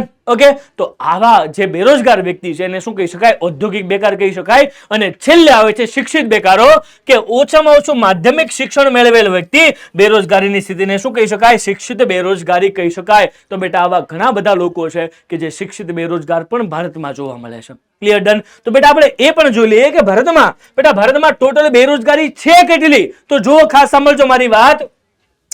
ભારત સરકારના શ્રમ અને રોજગાર મંત્રાલય તથા નેશનલ સેમ્પલ સર્વેના આધારે બેરોજગારીની વ્યાપકતાનો મોટો ખ્યાલ આવે છે કે ભારતમાં બેરોજગારી છે કેટલી? તો જુઓ શું કીધું છે કે 2011 ની વસ્તી ગણતરી મુજબ દેશમાં 32 મિલિયન અશિક્ષિત બેરોજગાર હતા. 32 મિલિયન. વિચાર કરો વિદ્યાર્થી મિત્રો, 32 મિલિયન લોકો બેરોજગાર હતા, પણ કેવા? અશિક્ષિત. હવે તમને અચંબો આવી જશે, આંચકો આવી જશે વિદ્યાર્થી મિત્રો, 84 મિલિયન લોકો શિક્ષિત બેરોજગાર. વિચાર કરો વિદ્યાર્થી મિત્રો, એના કરતા 3 ગણા. જે લોકો સારામાં સારું ભણેલા ગણેલા લોકો છે એ લોકોને નોકરી નથી મળતી. Clear, done. ઓકે, અને ટોટલ બેરોજગારની વાત કરી, 116 મિલિયન લોકો શું હતા? બેરોજગાર હતા. અને 2000 એમાં પણ ખાસ 15 થી 24 વર્ષની વયના અંદાજે 4.70 કરોડ યુવાનો શું હતા? બેરોજગાર હતા. વિચાર કરો વિદ્યાર્થી મિત્રો, 15 થી 24 વર્ષના યુવાનો કે માધ્યમિક અને ઉચ્ચતર માધ્યમિક તથા કોલેજના સ્નાતક કક્ષાના અથવા અનુસ્નાતક કક્ષાના પોતે અભ્યાસ પૂરો કરેલા લોકો પણ શું હતા? બેરોજગાર લોકો હતા. ડન. વિચાર કરો. તો બેટા આ આંકડો સૌથી મોટો આંકડો કહી શકાય. ડન. બેટા ભણી ગણીને પણ નોકરી મળતી નથી, તો એના માટે શું કરવું પડશે? એના માટે તમારે પોતાની આવડતને વધારવી પડશે. બેટા હવે તો માત્ર ને માત્ર ડિગ્રી નહીં, પણ ડિગ્રી સાથે બેટા નોલેજ હશે ને તો તમને કોઈ નોકરી રાખશે. બેટા ક્લિયર થયું કે નહીં? ક્લિયર થયું કે નહીં મારા વાલા વિદ્યાર્થી મિત્રો? દંડના દંડ છે કે નહીં? યસ. તો હવે બેટા આપણે સરસ રીતે આગળ વધીએ ત્યારે વાત કરીએ લેબર બ્યુરોએ શું કીધું છે. લેબર બ્યુરોના સર્વે મુજબ ભારતમાં બેરોજગાર 2013-14 નો દર કેટલો હતો? 5.4%. યાની કે કહી શકાય દર 100 5 થી 6 લોકો શું હતા? બેરોજગાર હતા. ખાસ સમજો મારી વાત, દર 100 વ્યક્તિએ 5 થી 6 લોકો શું હતા? બેરોજગાર હતા. એમની પાસે કામ જ નથી. ડન. ઓકે, એટલે કે ગુજરાતમાં 10,012 વ્યક્તિ એટલે કે 1.2% બેરોજગાર હતો. યાની કે અહીંયાથી બેટા એ વસ્તુ સાબિત થઈ શકે કે ગુજરાતમાં બેરોજગારીનો દર કેવો છે? સરસ રીતે ઓછો છે. ડન. હવે વાત કરીએ વિદ્યાર્થી મિત્રો, 2009-10 પ્રતિ હજારે યાની કે 1000 ભારતની અંદર કેટલામાં? 9-10 બેરોજગાર હતા. કેટલા? તો કે ભાઈ શહેરી વિસ્તારના અલગ છે, ગામડાના વિસ્તારના અલગ છે. ખાસ સાંભળજો, બેરોજગાર વ્યક્તિ શહેરીમાં યાની કે 1000 કુલ 34 લોકો હતા એ બેરોજગાર હતા. એટલે કે 3.4 લોકો બેરોજગાર હતા. એની જગ્યાએ વિદ્યાર્થી મિત્રો ગામડાની અંદર 16 લોકો યાની કે 1.6 લોકો શું હતા? બેરોજગાર હતા. તો બેટા અહીંયાથી જો તમે ગરીબીની સાથે આંકડા મેચ કરો ને તો અહીંયાથી એક વસ્તુ બેટા સાબિત થાય કે ગામડાની અંદર ગરીબી વધારે છે. ગામડાની અંદર ગરીબી વધારે છે અને શહેરોની અંદર બેરોજગારી વધારે છે. ક્લિયર થયું કે નહીં? ક્લિયર થઈ ગઈ ને આખી વાત? આખી વાસ્તવિક ઘટના તમને સમજાઈ ગઈ ને? યસ મારા વાલા વિદ્યાર્થી મિત્રો, તમે જુઓ 2013માં 7.7% સ્ત્રીની બેરોજગારીનો દર હતો અને 15% ઉચ્ચ શૈક્ષણિક લાયકાત ધરાવતા શું હતા? યુવાનો હતા. યાની કે કહી શકાય બેટા 15% જેટલા યુવાનો તો રોજગારીની તકો જ નથી મળતી. Clear, done. તો બેટા આ તકો મેળવવા માટે ભારત સરકારે, ગુજરાત સરકારે શું કર્યું છે? આગળ આવે છે બેટા, આગળ આવે છે. વેટ એન્ડ વોચ બેટા. બધી વસ્તુની સમસ્યાઓનું સમાધાન સરકારે કર્યું છે. જુઓ શું કીધું છે આપણને. વાહ ભાઈ વાહ. એ પહેલા તમારે આ પ્રશ્નનો આન્સર આપવો પડશે. ભારતમાં કયા રાજ્યમાં બેરોજગારીનું પ્રમાણ સૌથી ઊંચું જોવા મળે છે? મેન વિદ્યાર્થી મિત્રો આ વસ્તુ છે કે ભાઈ ભારતનું કયું એવું રાજ્ય છે કે જ્યાં સૌથી વધારે બેરોજગારી જોવા મળે છે? ડન. તો બેટા આનો આન્સર તમારે મને ક્યાં આપવાનો છે? કમેન્ટ બોક્સની અંદર આપવાનો છે. તો બેટા ફટાકથી શું આપી દો? આન્સર આપી દો ભાઈ. બેટા ફટાકથી મને શું આપી દો? આન્સર આપી દો. ક્લિયર? ડન ડનાડન. બેટા બિહાર આવશે, ઝારખંડ આવશે, કેરલા આવશે કે હરિયાણા આવશે? ડન ડનાડન છે મારા વાલા વિદ્યાર્થી મિત્રો. તો બેટા ફટાકથી મને શું આપી દો? આન્સર આપી દો કમેન્ટ બોક્સ ની અંદર. ક્લિયર છે? હવે વાત કરીએ વિદ્યાર્થી મિત્રો કે આનું કારણ શું છે. બેરોજગારીના કારણો શું છે બેટા? તમે જુઓ કે સર ત્યાં લોકો ભણેલા ગણેલા છે તો લોકો જોબ કેમ નથી મળતી? તો જુઓ, ખાસ સાંભળજો મારી વાત. પહેલી વસ્તુ કે વસ્તી વધારો મુખ્ય જવાબદાર કારણ છે, કારણ કે ભારતમાં દિન પ્રતિદિન વસ્તી વધારો થઈ રહ્યો છે. તમે ખાસ સાંભળજો, ભારતમાં આઝાદી સમયગાળા દરમિયાન 1950-51 ની વાત કરીએ ત્યારે માત્ર ને માત્ર 36 થી 37 કરોડ જેટલી વસ્તી હતી, અને અત્યારે જ્યારે 2025 ની વાત કરીએ બેટા, 2025 ની વાત કરીએ બેટા, ત્યારે લગભગ 145 કરોડ પ્લસ વસ્તી આપણા ભારતની અંદર છે. યાની કે વસ્તીની અંદર જંગી વધારો થયો છે. બેટા વસ્તી વધે તો જરૂરિયાતો વધે તો નોકરી ઓછી પડે. ક્લિયર થયું કે નહીં? ડન. જો આગળ વાત કરીએ બેટા, ખામીયુક્ત શિક્ષણ. બેટા જે શાળામાં ભણાવવામાં આવે છે એ જીવનમાં નથી આવતું, જે જીવનમાં આવે છે એ શાળામાં નથી ભણાવવામાં આવતું. બેટા યાદ રાખજો મારી વાત. જો જીવનમાં સફળ થવું હોય ને તો બેટા યાદ રાખજો મારી વાત, આ બે વસ્તુથી તમે સફળ થઈ શકો. જો જીવનમાં તમે એમ ખબર પડે કે શું કરવાનું છે તો તમે સફળ થઈ શકો, અને તમને એ ખબર પડે કે શું જીવનમાં નથી કરવાનું તો પણ તમે સફળ થઈ શકો છો. હવે તમારી પાસે બે રસ્તા છે. રસ્તો કયો સિલેક્ટ કરવો એ તમારી પર આધાર રાખે છે. બેટા સફળતા માટેની ઈ જ ચાવી છે આ બે જ રસ્તા. તો ફટાકથી તમે તમારો રસ્તો સિલેક્ટ કરી લો અને સફળતાના પગલા તરફ કદમ માંડી દો. ક્લિયર થયું કે નહીં? યસ મારા વાલા વિદ્યાર્થી મિત્રો. કૃષિ ક્ષેત્રે વરસાદની અનિયમિતતા, સિંચાઈનો અપૂરતો વિકાસ, આ બધી વસ્તુઓ બેટા આપણે ઓલરેડી ડિસ્કસ કરી ચૂક્યા છીએ. ગરીબીના કારણોની અંદર તમે જુઓ, ડન, કુટીર, લઘુ અને ગૃહ ઉદ્યોગની નબળી સ્થિતિ. કારણ કે તમે જુઓ મોટી આર્થિક બધી નીતિઓ છે, ઉદારીકરણ, ખાનગીકરણ, વૈશ્વિકીકરણની બેટા જે નીતિઓ છે એ નીતિઓ કામ મોટા ઉદ્યોગોમાં લાગી શકે, નાના ઉદ્યોગો માટે તેનો કોઈ યોગદાન નથી. ક્લિયર? તમે જુઓ જ્ઞાન, કૌશલ્ય, તાલીમ અને સાહસ વૃત્તિનો આપણને શું જોવા મળે? અભાવ જોવા મળે. તમે જુઓ ભારતના કેટલા ટકા લોકો અત્યારે શિક્ષિત છે, એની સામે નોકરી નથી મળતી, તેનામાં નવો સાહસ નથી, ઉજમ નથી, ઉમંગ નથી, કે એની પાસે નાણાં નથી કે એ મોટા ઉદ્યોગોને સ્થાપી એવું સરસ મજાનું ડેરિંગ કરી શકે. ડન. ઓકે. શ્રમની ઓછી ગતિશીલતા, માનવ શ્રમનું ખામી ભરેલું આયોજન, એ શું કરી શકે વિદ્યાર્થી મિત્રો? આગળનું ભવિષ્યનું આયોજન જ ન કરી શકે. મૂડી સર્જનનું કે બચત વૃત્તિનું કોઈ દર એકદમ ઓછો રહે. ક્લિયર? ડન. ભાઈ રોજનું કમાનારા લોકો કઈ રીતે બચતનું વિચારી શકે? ક્લિયર થાય છે કે નહીં મારા વાલા વિદ્યાર્થી મિત્રો? આ બધા કારણો છે. ડન. અને ઔદ્યોગિક વિકાસનો કેવો દર? નીચો દર. કારણ કે આજની તારીખે સરકારની એવી કેટલીક ખામી ભરેલી નીતિઓ છે એ પણ કારણભૂત છે બેરોજગારીની અંદર. પણ સરકારે સારા એવા પ્રયત્નો પણ કર્યા છે. ડન. એ પ્રયત્નોની પણ આપણે ચર્ચા કરીએ. જો શું કીધું છે? આગળ વધીએ વિદ્યાર્થી મિત્રો. બેરોજગારી ઘટાડવાના ઉપાયો. સર આ બેરોજગારી ઘટાડવા માટે સરકારે શું કર્યું છે? બેટા સરકારે સારામાં સારા પ્રયત્નો કર્યા છે. ખાસ કરીને દેશના યુવાનો, જે બેરોજગાર યુવાનો છે એમના માટે કેટલીક યોજનાઓ તો બહાર પાડી છે, પણ એની સાથે એજ્યુકેશનમાં એ લોકો આગળ વધે એવા પણ પ્રયત્નો થયા છે. એની વિશે પણ વાત કરી લઈએ. ભાઈ બેરોજગારીના સમસ્યા આપણા આયોજનની સૌથી નબળી કરી છે, કારણ કે આપણા દેશમાં સૌથી વધારે યુવાધન છે, અને બેટા જ્યારે યુવાધન બેકાર થાય ને ત્યારે દેશનું અર્થતંત્ર આગળ ન વધી શકે. એટલા માટે અર્થતંત્રને જો આગળ વધારવું છે તો દેશના યુવાનોને શિક્ષિત કરવા પડશે. જો શું કીધું છે? ગરીબી અને બેરોજગારી બંને સગી બહેનો, બેનને એકબીજાને છોડવી જ નથી. સગી બહેનો છે, સાસરે પણ નથી જવાની. ગરીબીનું મૂળ કારણ બેરોજગારી છે, અને બેરોજગારીને કારણે દેશમાં અસામાજિક અને અનૈતિક પ્રવૃત્તિઓનું પ્રમાણ વધી શકે છે. કેમ? કારણ કે જો લોકો બેરોજગાર છે તો લોકો ગરીબ બનશે, અને ગરીબ લોકોનું જે માઇન્ડ છે એ સામાજિક દૂષણ તરફ આગળ વધશે. ચોરી છે, લૂંટફાટ છે, ગુનાહિત પ્રવૃત્તિઓમાં આગળ વધશે, અને છેલ્લે સમાજના કલંક બનશે. ક્લિયર થાય છે કે નહીં મારા વાલા વિદ્યાર્થી મિત્રો? જુઓ કે ગરીબી નિવારણ માટે સરકારે લીધેલા કેટલાક અસરકારક નીચે મુજબના ઉપાયો છે. એ ઉપાયો સરકારે કર્યા છે જેથી પરિસ્થિતિ વણસી ન જાય. ક્લિયર? જુઓ શું કીધું છે આપણને? સૌથી પહેલા ભારતમાં ઝડપી આર્થિક વિકાસનો વૃદ્ધિ દર 10% જેટલો લક્ષ્યાંક રાખી સર્વગ્રાહી પગલા ભરવા જોઈએ. તે માટે ઉદ્યોગોમાં મોટા પાયે મૂડીરોકાણ કરી રોજગારીનું સર્જન થઈ શકે. એમાં સૌથી પહેલા જે ઉદ્યોગોનો વિકાસ છે, તમે જુઓ પ્રાથમિક ક્ષેત્ર, માધ્યમિક ક્ષેત્ર અને સેવા ક્ષેત્ર. ભારતમાં આર્થિક કમાણી કરવાના કેટલા ક્ષેત્ર બેટા?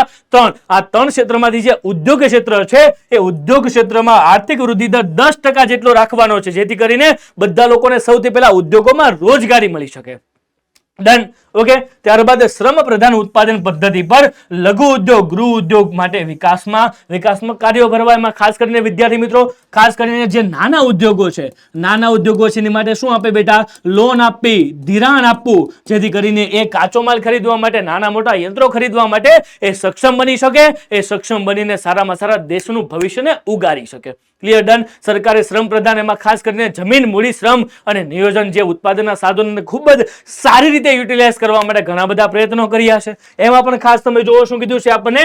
ખેતીમાં એકથી વધુ પાક લઈ શકાય તે માટે વીજળી આપી છે. મેં તમને કીધું ને બેટા, 24/7 ગામડે સુધી વીજળી પહોંચી ચૂકી છે. ડન. ત્યારબાદ સિંચાઈની સુવિધા, ટપક સિંચાઈ બેટા, ફુવારા સિંચાઈની પદ્ધતિ, ગામે ગામે નહેર સુધી પહોંચાડી પાણી, બહુહેતુક યોજનાઓ દ્વારા પાણી પહોંચાડવામાં આવે છે. અને ખેતી ક્ષેત્રે જે સિંચાઈની સુવિધા શું કરવામાં આવે છે? વધારવામાં આવે છે. વરસાદનું પાણી જે સમુદ્રમાં જતા અટકાવી ભૂગર્ભ જળને વધારવાનો પ્રયાસો થઈ રહ્યા છે. ત્યારબાદ બેટા મોટા મોટા જળાશયોની વ્યવસ્થા ઊભી કરે છે, આવશ્યક બનાવે છે અને ખેતીને સંલગ્ન વ્યવસાયોને શું કરે છે? વિકસવામાં ખૂબ જ મદદ કરે છે. એમાં ખાસ કરીને ડેરી ઉદ્યોગ, મત્સ્ય ઉદ્યોગ અને પશુપાલન જેવા ઉદ્યોગોને આગળ વધારી દેશના ભવિષ્યને ઉજાગર કરવાનું કામ કરે છે. ક્લિયર થયું કે નહીં મારા વાલા વિદ્યાર્થી મિત્રો? જો કે ગ્રામીણ ક્ષેત્રે રોજગારીની તકોનું સર્જન કરી શહેરો તરફનું સ્થળાંતર ઘટાડી શકાય, આ માટે કૃષિ ક્ષેત્રે બહુલક્ષી પાક પદ્ધતિને શું કરવી જોઈએ? અપનાવવી જોઈએ. ખાસ કરીને મેન સ્થળાંતરનું કારણ એ છે કે ગામડામાં લોકોને રોજગારીની પૂરતી તકો મળતી નથી.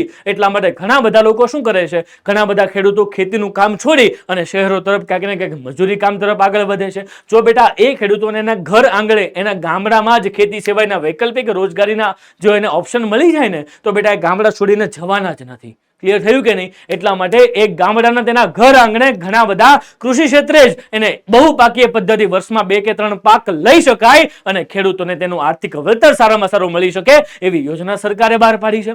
ત્યારબાદ તમે જુઓ, ગ્રામીણ ક્ષેત્રે પીવાનું પાણી, શિક્ષણ વધાર્યું, આરોગ્ય અને પૌષ્ટિક આહાર, વીજળી, રસ્તા, બેન્કિંગ, વીમો, વાહન વ્યવહાર, સંદેશા વ્યવહાર જેવી સુવિધાઓને શું કરવી જોઈએ? વિકસાવવી જોઈએ. સરકારે જો ગામડાઓને શહેર સુધી જોડવું હોય ને, તો સૌથી પહેલા વાહન વ્યવહાર, ત્યારબાદ સંદેશા વ્યવહાર, ત્યારબાદ બેન્કિંગ, વીમો, આરોગ્ય, શિક્ષણ, આ બધી વસ્તુઓ જ્યારે બેટા ગામડામાં મળવા મળે ને, ત્યારે દેશનો વિકાસ થાય અને થાય જ. જ્યારે ગામડામાં બેટા જ્યારે ગરીબ લોકો વસતા હોય ને, ત્યારે એની જે બધી જ આર્થિક કન્ડિશનો છે એ બધી પગભર એના ઘર આંગણે મળવા મળે, ત્યારે એ લોકો પગભર થશે અને પોતાનું જીવન સારામાં સારું શું કરશે? વ્યતીત કરશે અને એ જગતનો તાત દુખી નહીં થાય. ક્લિયર થયું કે નહીં? જેથી તેઓ સ્થાનિક ઉદ્યોગોમાં વ્યવસાયને શું કરી શકે? વિકસાવી શકે. પણ સર આ તો થઈ ખેડૂતોની વાત. હવે સર યુવાનો માટે શું? કારણ કે ભારતમાં સૌથી વધારે યુવાધન છે, તો એમની માટે સરકારે શું કર્યું છે? તો ભાઈ યુવાનોમાં બેરોજગારીનો દર ઘટાડો કરવા માટે કૌશલ્યનો શું કરવો જોઈએ? વિકાસ કરવો જોઈએ. સર કૌશલ્યનો વિકાસ તો કરવો, સ્કિલ તો ડેવલપ કરવી. કારણ કે હજી તમે જોયું વિદ્યાર્થી મિત્રો કે માત્ર ને માત્ર ડિગ્રીથી કામ થતું નથી, ડિગ્રીની સાથે તમારી પાસે સ્કિલ પણ હોવી જોઈએ. તો સર આ સ્કિલ ક્યાંથી આવે? તો સર એની માટે પણ ગવર્મેન્ટે સરસ મજાના પગલાઓ લીધા છે. તો બેટા જો સરકારે સ્કિલ માટે શું કર્યું છે? વ્યવસાયી અને તકનીકી શિક્ષણની નીતિ અપનાવી જોઈએ. કારણ કે ટેકનિકલ એજ્યુકેશન જ્યારે આપવામાં આવે ને, પ્રેક્ટિકલ એજ્યુકેશન જ્યારે આપવામાં આવશે ને, જે ભણાવવામાં આવે એ જ કામ કરવામાં આવે ને, ત્યારે બેટા દેશ આગળ વધશે. ક્લિયર થયું કે નહીં? જો શું કીધું છે આપણને? સ્થાનિક જરૂરિયાતો મુજબ શાળા અને કોલેજોના અભ્યાસક્રમો રાખવા જોઈએ, જેથી કરીને જે સ્થાનિક લેવલના ઉદ્યોગો છે એ ઉદ્યોગોની જરૂરિયાતો પણ પૂરી થશે અને જે લોકો છે, જે વિદ્યાર્થીઓ છે, જે વસ્તુ શીખી રહ્યા છે, એમને પણ એ બિઝનેસનું શું આવી જશે? સંપૂર્ણ નોલેજ આવી જશે. ડન. ત્યારબાદ યુવાનોમાં શિક્ષણ, જ્ઞાન અને સમજણનો ઉત્સાહ વધે તે માટે તાલીમ અથવા પ્રશિક્ષણ દ્વારા કૌશલ્ય વિકાસના કાર્યક્રમો પણ શું મૂક્યા? અમલમાં મૂક્યા. એમાં પણ ખાસ કરીને હું તમને કહું વિદ્યાર્થી મિત્રો, સરકારે PMKK જેને કહેવાય પ્રધાનમંત્રી કૌશલ કેન્દ્ર મુજબ ઘણા બધા કૌશલ કેન્દ્ર એવા બધા મૂક્યા છે. એમાં ઘણા બધા વિદ્યાર્થી મિત્રો નાના મોટા કાર્ય શીખીને એ શું કરી શકે છે? રોજગારીનો વિકલ્પ સારામાં સારો શોધી શકે છે. એમાં પણ ખાસ કરીને વિદ્યાર્થી મિત્રો ફેશન ડિઝાઇન ક્ષેત્રે, જો કોઈ પણ છોકરીઓ હોય તો બ્યુટી પાર્લર ક્ષેત્રે, અને જ્યારે કોઈ પણ ઇમ્પોર્ટ અને એક્સપોર્ટ આયાત નિકાસના બિઝનેસમાં પણ આગળ વધવું હોય, જેવા તો બેટા મોબાઈલ રિપેરિંગ, નાના મોટા એવા ઘણા બધા કામો PMKK ના સેન્ટરમાં ફ્રી ઓફ કોસ્ટ ની અંદર તમને શીખવાડવામાં આવે છે, સર્ટિફિકેટ આપવામાં આવે છે અને ત્યારબાદ જો તમારી પાસે નાણાં નથી તો નાણાંની પણ સુવિધા સરકાર કરી આપે છે. ડન. એટલું જ નહીં વિદ્યાર્થી મિત્રો, તમે જુઓ સરકારે make in India, skill India અને ડિજિટલ ઇન્ડિયા જેવી મહત્વાકાંક્ષી યોજના પણ શું મૂકી છે, અમલમાં મૂકી છે. અને જો તમારી પાસે બેટા સારામાં સારો આઈડિયા હોય ને, તમે સરકારને આપો તો એ બિઝનેસ પર સરકાર આઈડિયા ઉપર કામ કરશે, તમને રોજગારી મળશે અને દેશનું નામ પણ શું થશે, આગળ વધશે. માત્ર ને માત્ર એટલું નહીં બેટા, સ્કિલ તો જોયું, પણ હવે ડિગ્રી માટે શું, તો જુઓ દેશભરમાં ટેકનિકલ સંસ્થાઓ, કોલેજો, યુનિવર્સિટીઓ વિકસાવવાનું જે વ્યવસાયિક અને ટેકનિકલ અનુરૂપ શું આપી શકે, શિક્ષણ આપી શકે. અને હાલની તારીખે વિદ્યાર્થી મિત્રો વિશ્વની યુનિવર્સિટીઓ નહીં પણ ભારતની કેટલીક સંસ્થાઓ વિશ્વ લેવલે પ્રખ્યાત હોય તો એમાં દરેક રાજ્યમાં આઈઆઈટી અને આઈઆઈએમ જેવી ઉચ્ચ સંસ્થાઓ સ્થાપવામાં આવી છે. ક્લિયર? ડન. અને આ બધી સંસ્થાઓ સારામાં સારા એજ્યુકેશન ક્ષેત્રે શું કરી રહી છે, કાર્ય કરી રહી છે. ત્યારબાદ જે શ્રમ શક્તિ વાળો પોઈન્ટ હતો એમાં તમે જુઓ શ્રમ શક્તિનું આયોજન એ પણ બેરોજગારી ઘટાડવાનો મહત્વનો ઉપાય છે. કઈ રીતે આયોજન કરી શકાય, શ્રમના કેટલા ટકા હિસ્સો કયા સેક્ટરમાં છે, જો બિનજરૂરી સેક્ટરમાં ઘણા બધા લોકો સંકળાયેલા હોય તો એની માટે વૈકલ્પિક રોજગારીનો જે અભાવ છે એ ઓપ્શનને દૂર કરી એને રોજગાર આપશો તો એ લોકો રોજગારી તરફ આગળ વધશે. ડન. જો શું કીધું છે, આજે દેશમાં IT, information technology, computer, pharma ક્ષેત્રે, ધંધાકીય વ્યવસાયના packing, processing, outsourcing, management, marketing જેવા ક્ષેત્રોમાં રોજગારીની વિપુલ તક રહેલી છે જેની વિશે વિદ્યાર્થીઓને જાણ જ નથી. ડન. બેટા જો એ વસ્તુના કોર્સિસ તમે કરશો અને બેટા જો એનું એજ્યુકેશનમાં તમે આગળ વધશો ને બેટા તો બેરોજગાર નહીં રહો એની ગેરંટી છે. બેટા જ્ઞાન તો લેવાનું જ છે, ડિગ્રી તો લેવાની જ છે, એની સાથે કોઈ પણ એક સ્કિલ અત્યારથી શીખવા માંડજો જેથી કરીને તમે પણ આ સમસ્યાનો સામનો ન કરો. ક્લિયર થયું કે નહીં? ડન. જો ત્યારબાદ માંગને અનુરૂપ નવા અભ્યાસક્રમો શૈક્ષણિક ક્ષેત્રે દાખલ કરી નવા ક્ષેત્રો માટે નવી શાળા કોલેજો સ્થાપવામાં શું કરવી, મદદ કરવી. જો સરકાર સપોર્ટ કરશે તો બેટા નવી નવી કોલેજોની સ્થાપના થશે અને ભાઈ આ સ્થાપનામાં મોટા મોટા એજ્યુકેશનના કોર્સિસ ખોલવામાં આવશે જેથી કરીને હાલની જે ડિમાન્ડ છે એ ડિમાન્ડ મુજબ આપણે કાર્ય કરી શકીએ, લોકોની જરૂરિયાતો પૂરી થાય અને એમાંથી સારામાં સારો બિઝનેસ ચાલી અને રોજગારીની તકોનું શું થશે, સરસ મજાનું સર્જન થશે. ડન. ત્યારબાદ તમે જુઓ જરૂરિયાત મુજબનો અભ્યાસક્રમમાં ઝડપથી શું લાવો, ફેરફાર લાવો. તમે જુઓ આજની તારીખે આઈકેએસ એટલે કે ઇન્ડિયન નોલેજ સિસ્ટમ દ્વારા ઘણા બધા સિલેબસમાં ધીમે ધીમે ચેન્જીસ આવી રહ્યા છે અને ભવિષ્યમાં આવા સરસ મજાના ચેન્જીસ આવશે એવી આપણે આશા પણ રાખીએ છીએ. ક્લિયર થયું કે નહીં? જો શું કીધું છે, દેશમાં ટૂંકા ગાળામાં ડિપ્લોમા તાલીમ કોર્સ શરૂ કરીને ઉત્તમ કૌશલ્ય ધરાવતા કારીગરો શું કરી શકે, બની શકે. કોઈ વિદ્યાર્થીને ભણવામાં ઓપ્શન ન હોય તો એની પાસે ડિપ્લોમાના કોર્સિસ પણ કરી શકે છે. બેટા જો એની કરતા નીચેના કક્ષાના કોર્સ કહી શકાય બેટા આઈટીઆઈ. ડન. આઈટીઆઈ દ્વારા તમને ડાયરેક્ટલી એવું એજ્યુકેશન આપવામાં આવે કે તમે નાના મોટા કાર્ય ડાયરેક્ટલી કરી શકો છો. ક્લિયર? અને દેશની મોટી મોટી કંપનીમાં કરી શકો છો, રેપ્યુટેડ પોસ્ટ ઉપર કરી શકો છો, જેમાં ફિટરનો કોર્સ આવે છે બેટા, ટર્નરનો કોર્સ આવે છે, ડન. ફેશન ડિઝાઇનનો કોર્સ આવે છે, મેકેનિકલ ડિઝાઇનના કોર્સિસ આવે છે. ડન. જેવા ઘણા બધા કોર્સ આઈટીઆઈ ઇન્ડિયા દ્વારા કરવામાં આવે છે જે પીએમ કે સ્કિલ ઇન્ડિયા, ડિજિટલ ઇન્ડિયા અને મેક ઇન ઇન્ડિયાના પ્રોજેક્ટ હેઠળ આવે છે. ડન. તો આ બધા સરકારે પ્રયત્નો કર્યા છે. ડન. એ સિવાય તમે જુઓ શું કીધું છે, ઉદ્યોગ સંબંધિત વિકાસ સાધવા માટે નવી રોજગારીની તકોનું સર્જન થાય તે માટે વ્યાપાર, ઉદ્યોગ અને ધંધાની શરૂઆત થાય એ શું છે, આવશ્યક છે. એના માટે આજની તારીખે તમે જુઓ દેશ વિદેશમાં આપણા જે પ્રધાનમંત્રી છે ફરી રહ્યા છે, નવા નવા કરારો થઈ રહ્યા છે, દેશ વિદેશની ટેકનોલોજીને જોડી રહ્યા છે, આયાત નિકાસનો વેપાર કરી રહ્યા છે જેથી કરીને વિદેશનો વેપાર ભારતમાં આવે અને ભારતના લોકોને રોજગારીની તકોનું સર્જન થાય. ડન. તમે જુઓ ઉદ્યોગ સાહસિકોને સ્ટાર્ટઅપ ઇન્ડિયા અન્વયે સસ્તી લોનની સહાય પૂરી પાડવામાં આવે અને સરકારે ધંધો શરૂ કરવા માટે, ખાસ સાંભળજો મારી વાત, સરકારે ધંધો શરૂ કરવા માટે ઓછા વ્યાજના દરે ધિરાણની સવલતો અને ધંધો ચલાવવા માટે ટેકનિકલ, વ્યવસાયિક જ્ઞાન, માહિતી, કુશળતા અને કૌશલ્યની સહાયતા આપવાનું કાર્ય કોણ કરે છે? સરકાર કરે છે. જેના દ્વારા લોકોને સરસ મજાનું આર્થિક રીતે પગભર થવાની શું મળે છે? આશા મળે છે અને આ આશા ઉપર સરકાર સરસ મજાનું કાર્ય કરી રહી છે. ડન ડન મારા વાલા વિદ્યાર્થી મિત્રો, તો બેટા આઈ હોપ સો કે તમને બધા પોઈન્ટ સરસ રીતે સમજાતા હશે. ડન. જો એટલું બધું કર્યા પછી પણ તમને જો જોબ નથી મળતી તો સરકારે એનો પણ તમને ઓપ્શન આપ્યો છે. જો શું કીધું છે આપણને કે રોજગાર વિનિમય કેન્દ્રો એ રોજગારીનું શોધતું વ્યક્તિ અને શ્રમિકોના કારીગરોને કામ અપાવવા માટે માલિકો સાથે જોડવાનું કડીરૂપ કાર્ય કરે છે. જો તમારે સ્ટાર્ટઅપ નથી કરવું અને તમે તમારું કરિયર કોઈ એક જોબ ક્ષેત્રે બનાવવા માંગો છો તો તમે તમારા બાયોડેટા, તમે તમારું રિઝ્યુમ અને અત્યાર સુધીના કારકિર્દીના જેટલા પણ જે બાયોડેટા, જેટલા પણ કઈ સર્ટિફિકેટ હોય તમે રોજગાર વિનિમય વિનિમય કેન્દ્રોને આપી દો અને એ કેન્દ્રો મોટી મોટી કંપનીઓ સાથે તમારો સંપર્ક કરાવીને તમને જોબ આપવાનું પણ કાર્ય કરે છે. ડન. તો વિચાર કરી શકો છો સરકારની સંસ્થાઓ કેવી રીતે કાર્ય કરી રહી છે. ડન. ઓકે. તમે જુઓ આ કેન્દ્રો મોડેલ કરિયર સેન્ટર દ્વારા હેલ્પલાઇન નંબર 1800-425-1514 દ્વારા લોકોને જરૂરી માહિતી પણ આપે છે. યાની કે જો કોઈ પણ વ્યક્તિ એ રીતે પીડાતું હોય તો આ ટોલ ફ્રી નંબર પર તમે ફોન કરી શકો છો અને ચોક્કસ માહિતી માર્ગદર્શન મેળવી શકો છો. ડન. અને બેટા દરેક જિલ્લામાં એક રોજગાર વિનિમય કેન્દ્ર સરકાર દ્વારા ચલાવવામાં આવે છે. ક્લિયર. ડન.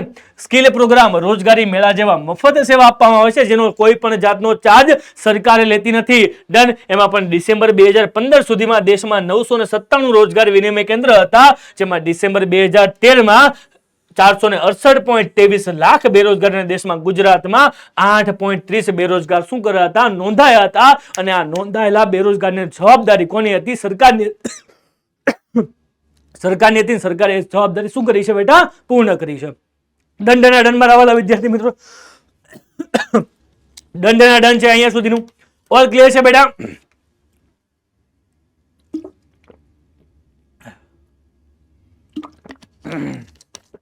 બેટા જળ એ શું છે? જીવન છે. તો બેટા જળ એ જીવન હોય તો જળ તો જોઈએ જ.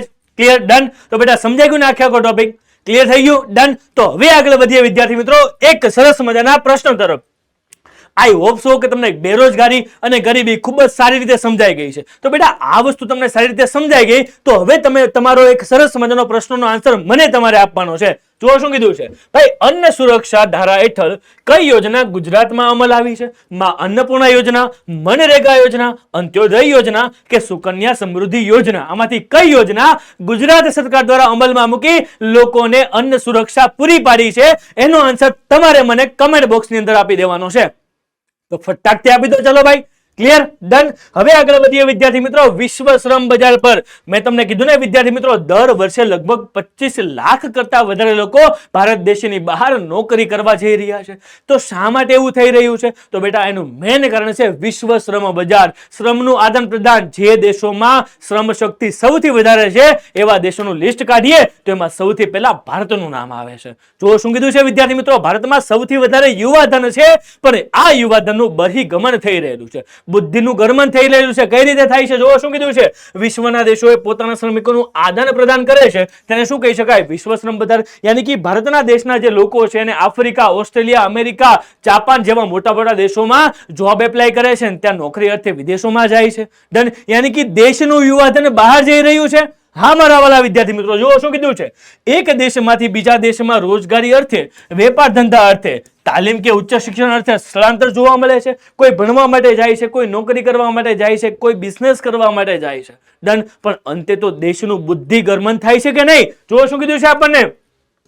વિદેશમાં વધુ આવક, સુવિધા અને સારી નોકરીની શોધમાં બુદ્ધિધનનું બહિર્ગમન થાય છે, જેને કહેવાય બ્રેન ડેડ. યાની કે શું કહેવાય? Brain drain. યાની કે તમે જુઓ તમારું બુદ્ધિધન ક્યાં જઈ રહ્યું છે? વિદેશમાં જઈ રહ્યું છે. બેટા વિચાર કરજો. ભણી ગણીને દેશના સૌથી વધારે ભણેલા ગણેલા યુવાન કે જે આઈઆઈટી અને આઈઆઈએમ માંથી જે સૌથી વધારે ગ્રેજ્યુએટ અને પોસ્ટ ગ્રેજ્યુએટ થયેલા યુવાનો પાસે એટલી બધી સ્કિલ હશે ને એ સ્કિલનો ઉપયોગ જો વિદેશો લઈ જશે તો ભારત દેશ પાસે શું બચશે? ક્લિયર થાય છે? એટલા માટે આપણું બુદ્ધિધન બહાર જઈ રહ્યું છે. બેટા આપણા માટે કંઈક નુકસાનકારક છે, દેશ માટે નુકસાનકારક છે. જો શું કીધું છે આપણને? તેથી સ્થાનિક ઉચ્ચ પ્રતિસંપન્ન વ્યક્તિઓની શું વર્તાય છે? ખોટ વર્તાય છે. શા માટે ખોટ વર્તાય છે ખબર? કારણ કે એ લોકોને પૈસાની લાલચ છે. જો શું કીધું છે? આજે વૈશ્વિક હરીફાઈમાં ટકી રહેવાથી બહુરાષ્ટ્રીય કંપનીઓ જે મલ્ટીનેશનલ કંપની છે એને લાખો ને કરોડોના પેકેજ પ્રોવાઈડ કરી આપવામાં આવે છે. જુઓ આવા બુદ્ધિધનને લોભામણી યુક્તિ અને પ્રયુક્તોને રીત રસમો અપનાવી પોતાની કંપનીઓમાં શું આપી દે છે? નોકરીઓ આપી દે છે. મોટી મોટી કંપનીઓ છે એ શું કરે છે? આવા લોકોને પિક કરે છે ને પિક કરીને એ લોકો શું કરે? મોટા મોટા પેકેજો, લાખો કરોડો રૂપિયાના પેકેજો આપે છે. એ લોકો શું કરે છે? દેશની બહાર ચાલ્યા જાય છે. ક્લિયર. તો અંતે આ આપણા ભારત માટે નુકસાન છે. ભારતનું ધન બહાર જઈ રહ્યું છે. ડન. તમે જુઓ જો કે વિદેશના ધનને આવતા વિદેશી કમાણીથી વિદેશી ચલણ કે હુંડિયામણની સમસ્યા કાંઈક અંશે અત્યારે શું બને છે? હળવી બને છે. એ કાંઈક એક થોડાક રાહતના સમાચાર આપણા માટે બેટા કહી શકાય. ક્લિયર થયું કે નહીં? ક્લિયર થયું કે નહીં? તો બેટા આઈ હોપ સો કે તમને સંપૂર્ણ ચેપ્ટર ખૂબ જ સારી રીતે સમજાઈ ગયું છે. તો હવે સમય આવી ચૂક્યો છે તમારે આન્સર આપવાનો. ચલો જુઓ શું કીધું છે? યુવા બેરોજગારોને નવા આઈડિયા का उद्योग साहसिक बने तो स्वरोजगार तरफ कई योजना पहरे छे? तो make in India, startup India, digital India के स्वच्छ भारत इंडिया?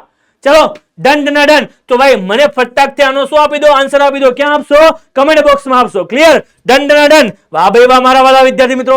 હજી એક ક્વેશ્ચન તમારા માટે. જો વિદ્યાર્થી મિત્રો કોઈ પણ વ્યક્તિ તમારા આજુબાજુમાં બેરોજગાર છે તો એને કઈ જગ્યાએ પોતાના રિઝ્યુમ પહોંચાડવાના છે? એ આન્સર છે કે ભાઈ બેરોજગારીના નિવારણ માટે શિક્ષિત બેરોજગારની નોંધણી કરતી સંસ્થા, વિનિમય કેન્દ્ર, શ્રમ મંત્રાલય, મોડેલ કરિયર સેન્ટર કે ગ્રામ પંચાયત, આમાંથી કઈ સંસ્થા એવી છે કે જે બેરોજગારીની નોંધણી કરે છે અને એને માલિકો સુધી પહોંચાડી બંનેનું સંપર્ક કરાવવાનું કાર્ય કરે છે?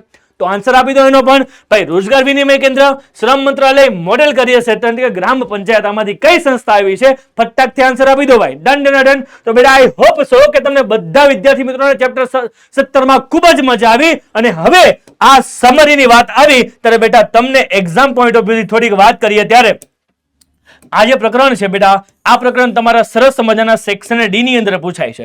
સેક્શન ડી તમને બધાને ખબર છે કે વિભાગ ડી ની અંદર તમને સરસ મજાનો આ પ્રશ્ન પૂછાય છે.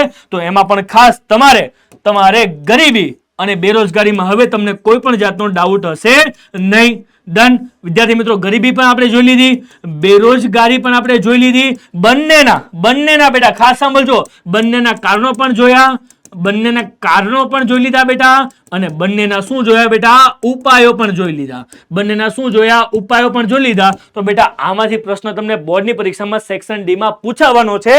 તો બેટાજી હવે આઈ હોપ સો કે તમને આ ચેપ્ટરમાં કશો જ ડાઉટ નહીં હોય. બેટા આ ચેપ્ટરમાં તમને કશો જ ડાઉટ નહીં હોય. તો બેટાજી હજી કોઈ પણ ડાઉટ તમારા મનમાં રહી ચૂક્યો છે તો બેટા રાહ જોવામાં ફટાકથી કમેન્ટ કરી દો કે સર આ પ્રશ્નમાં આ ડાઉટ અમને છે, તો એ ડાઉટ શું કરાવો? સોલ્વ કરાવો. તો તમારા બધા ડાઉટ શું કરી દઈએ? સોલ્વ કરી દઈએ. અને હવે સમય આવી ચૂક્યો છે તમારો જબરજસ્ત હોમવર્ક નો.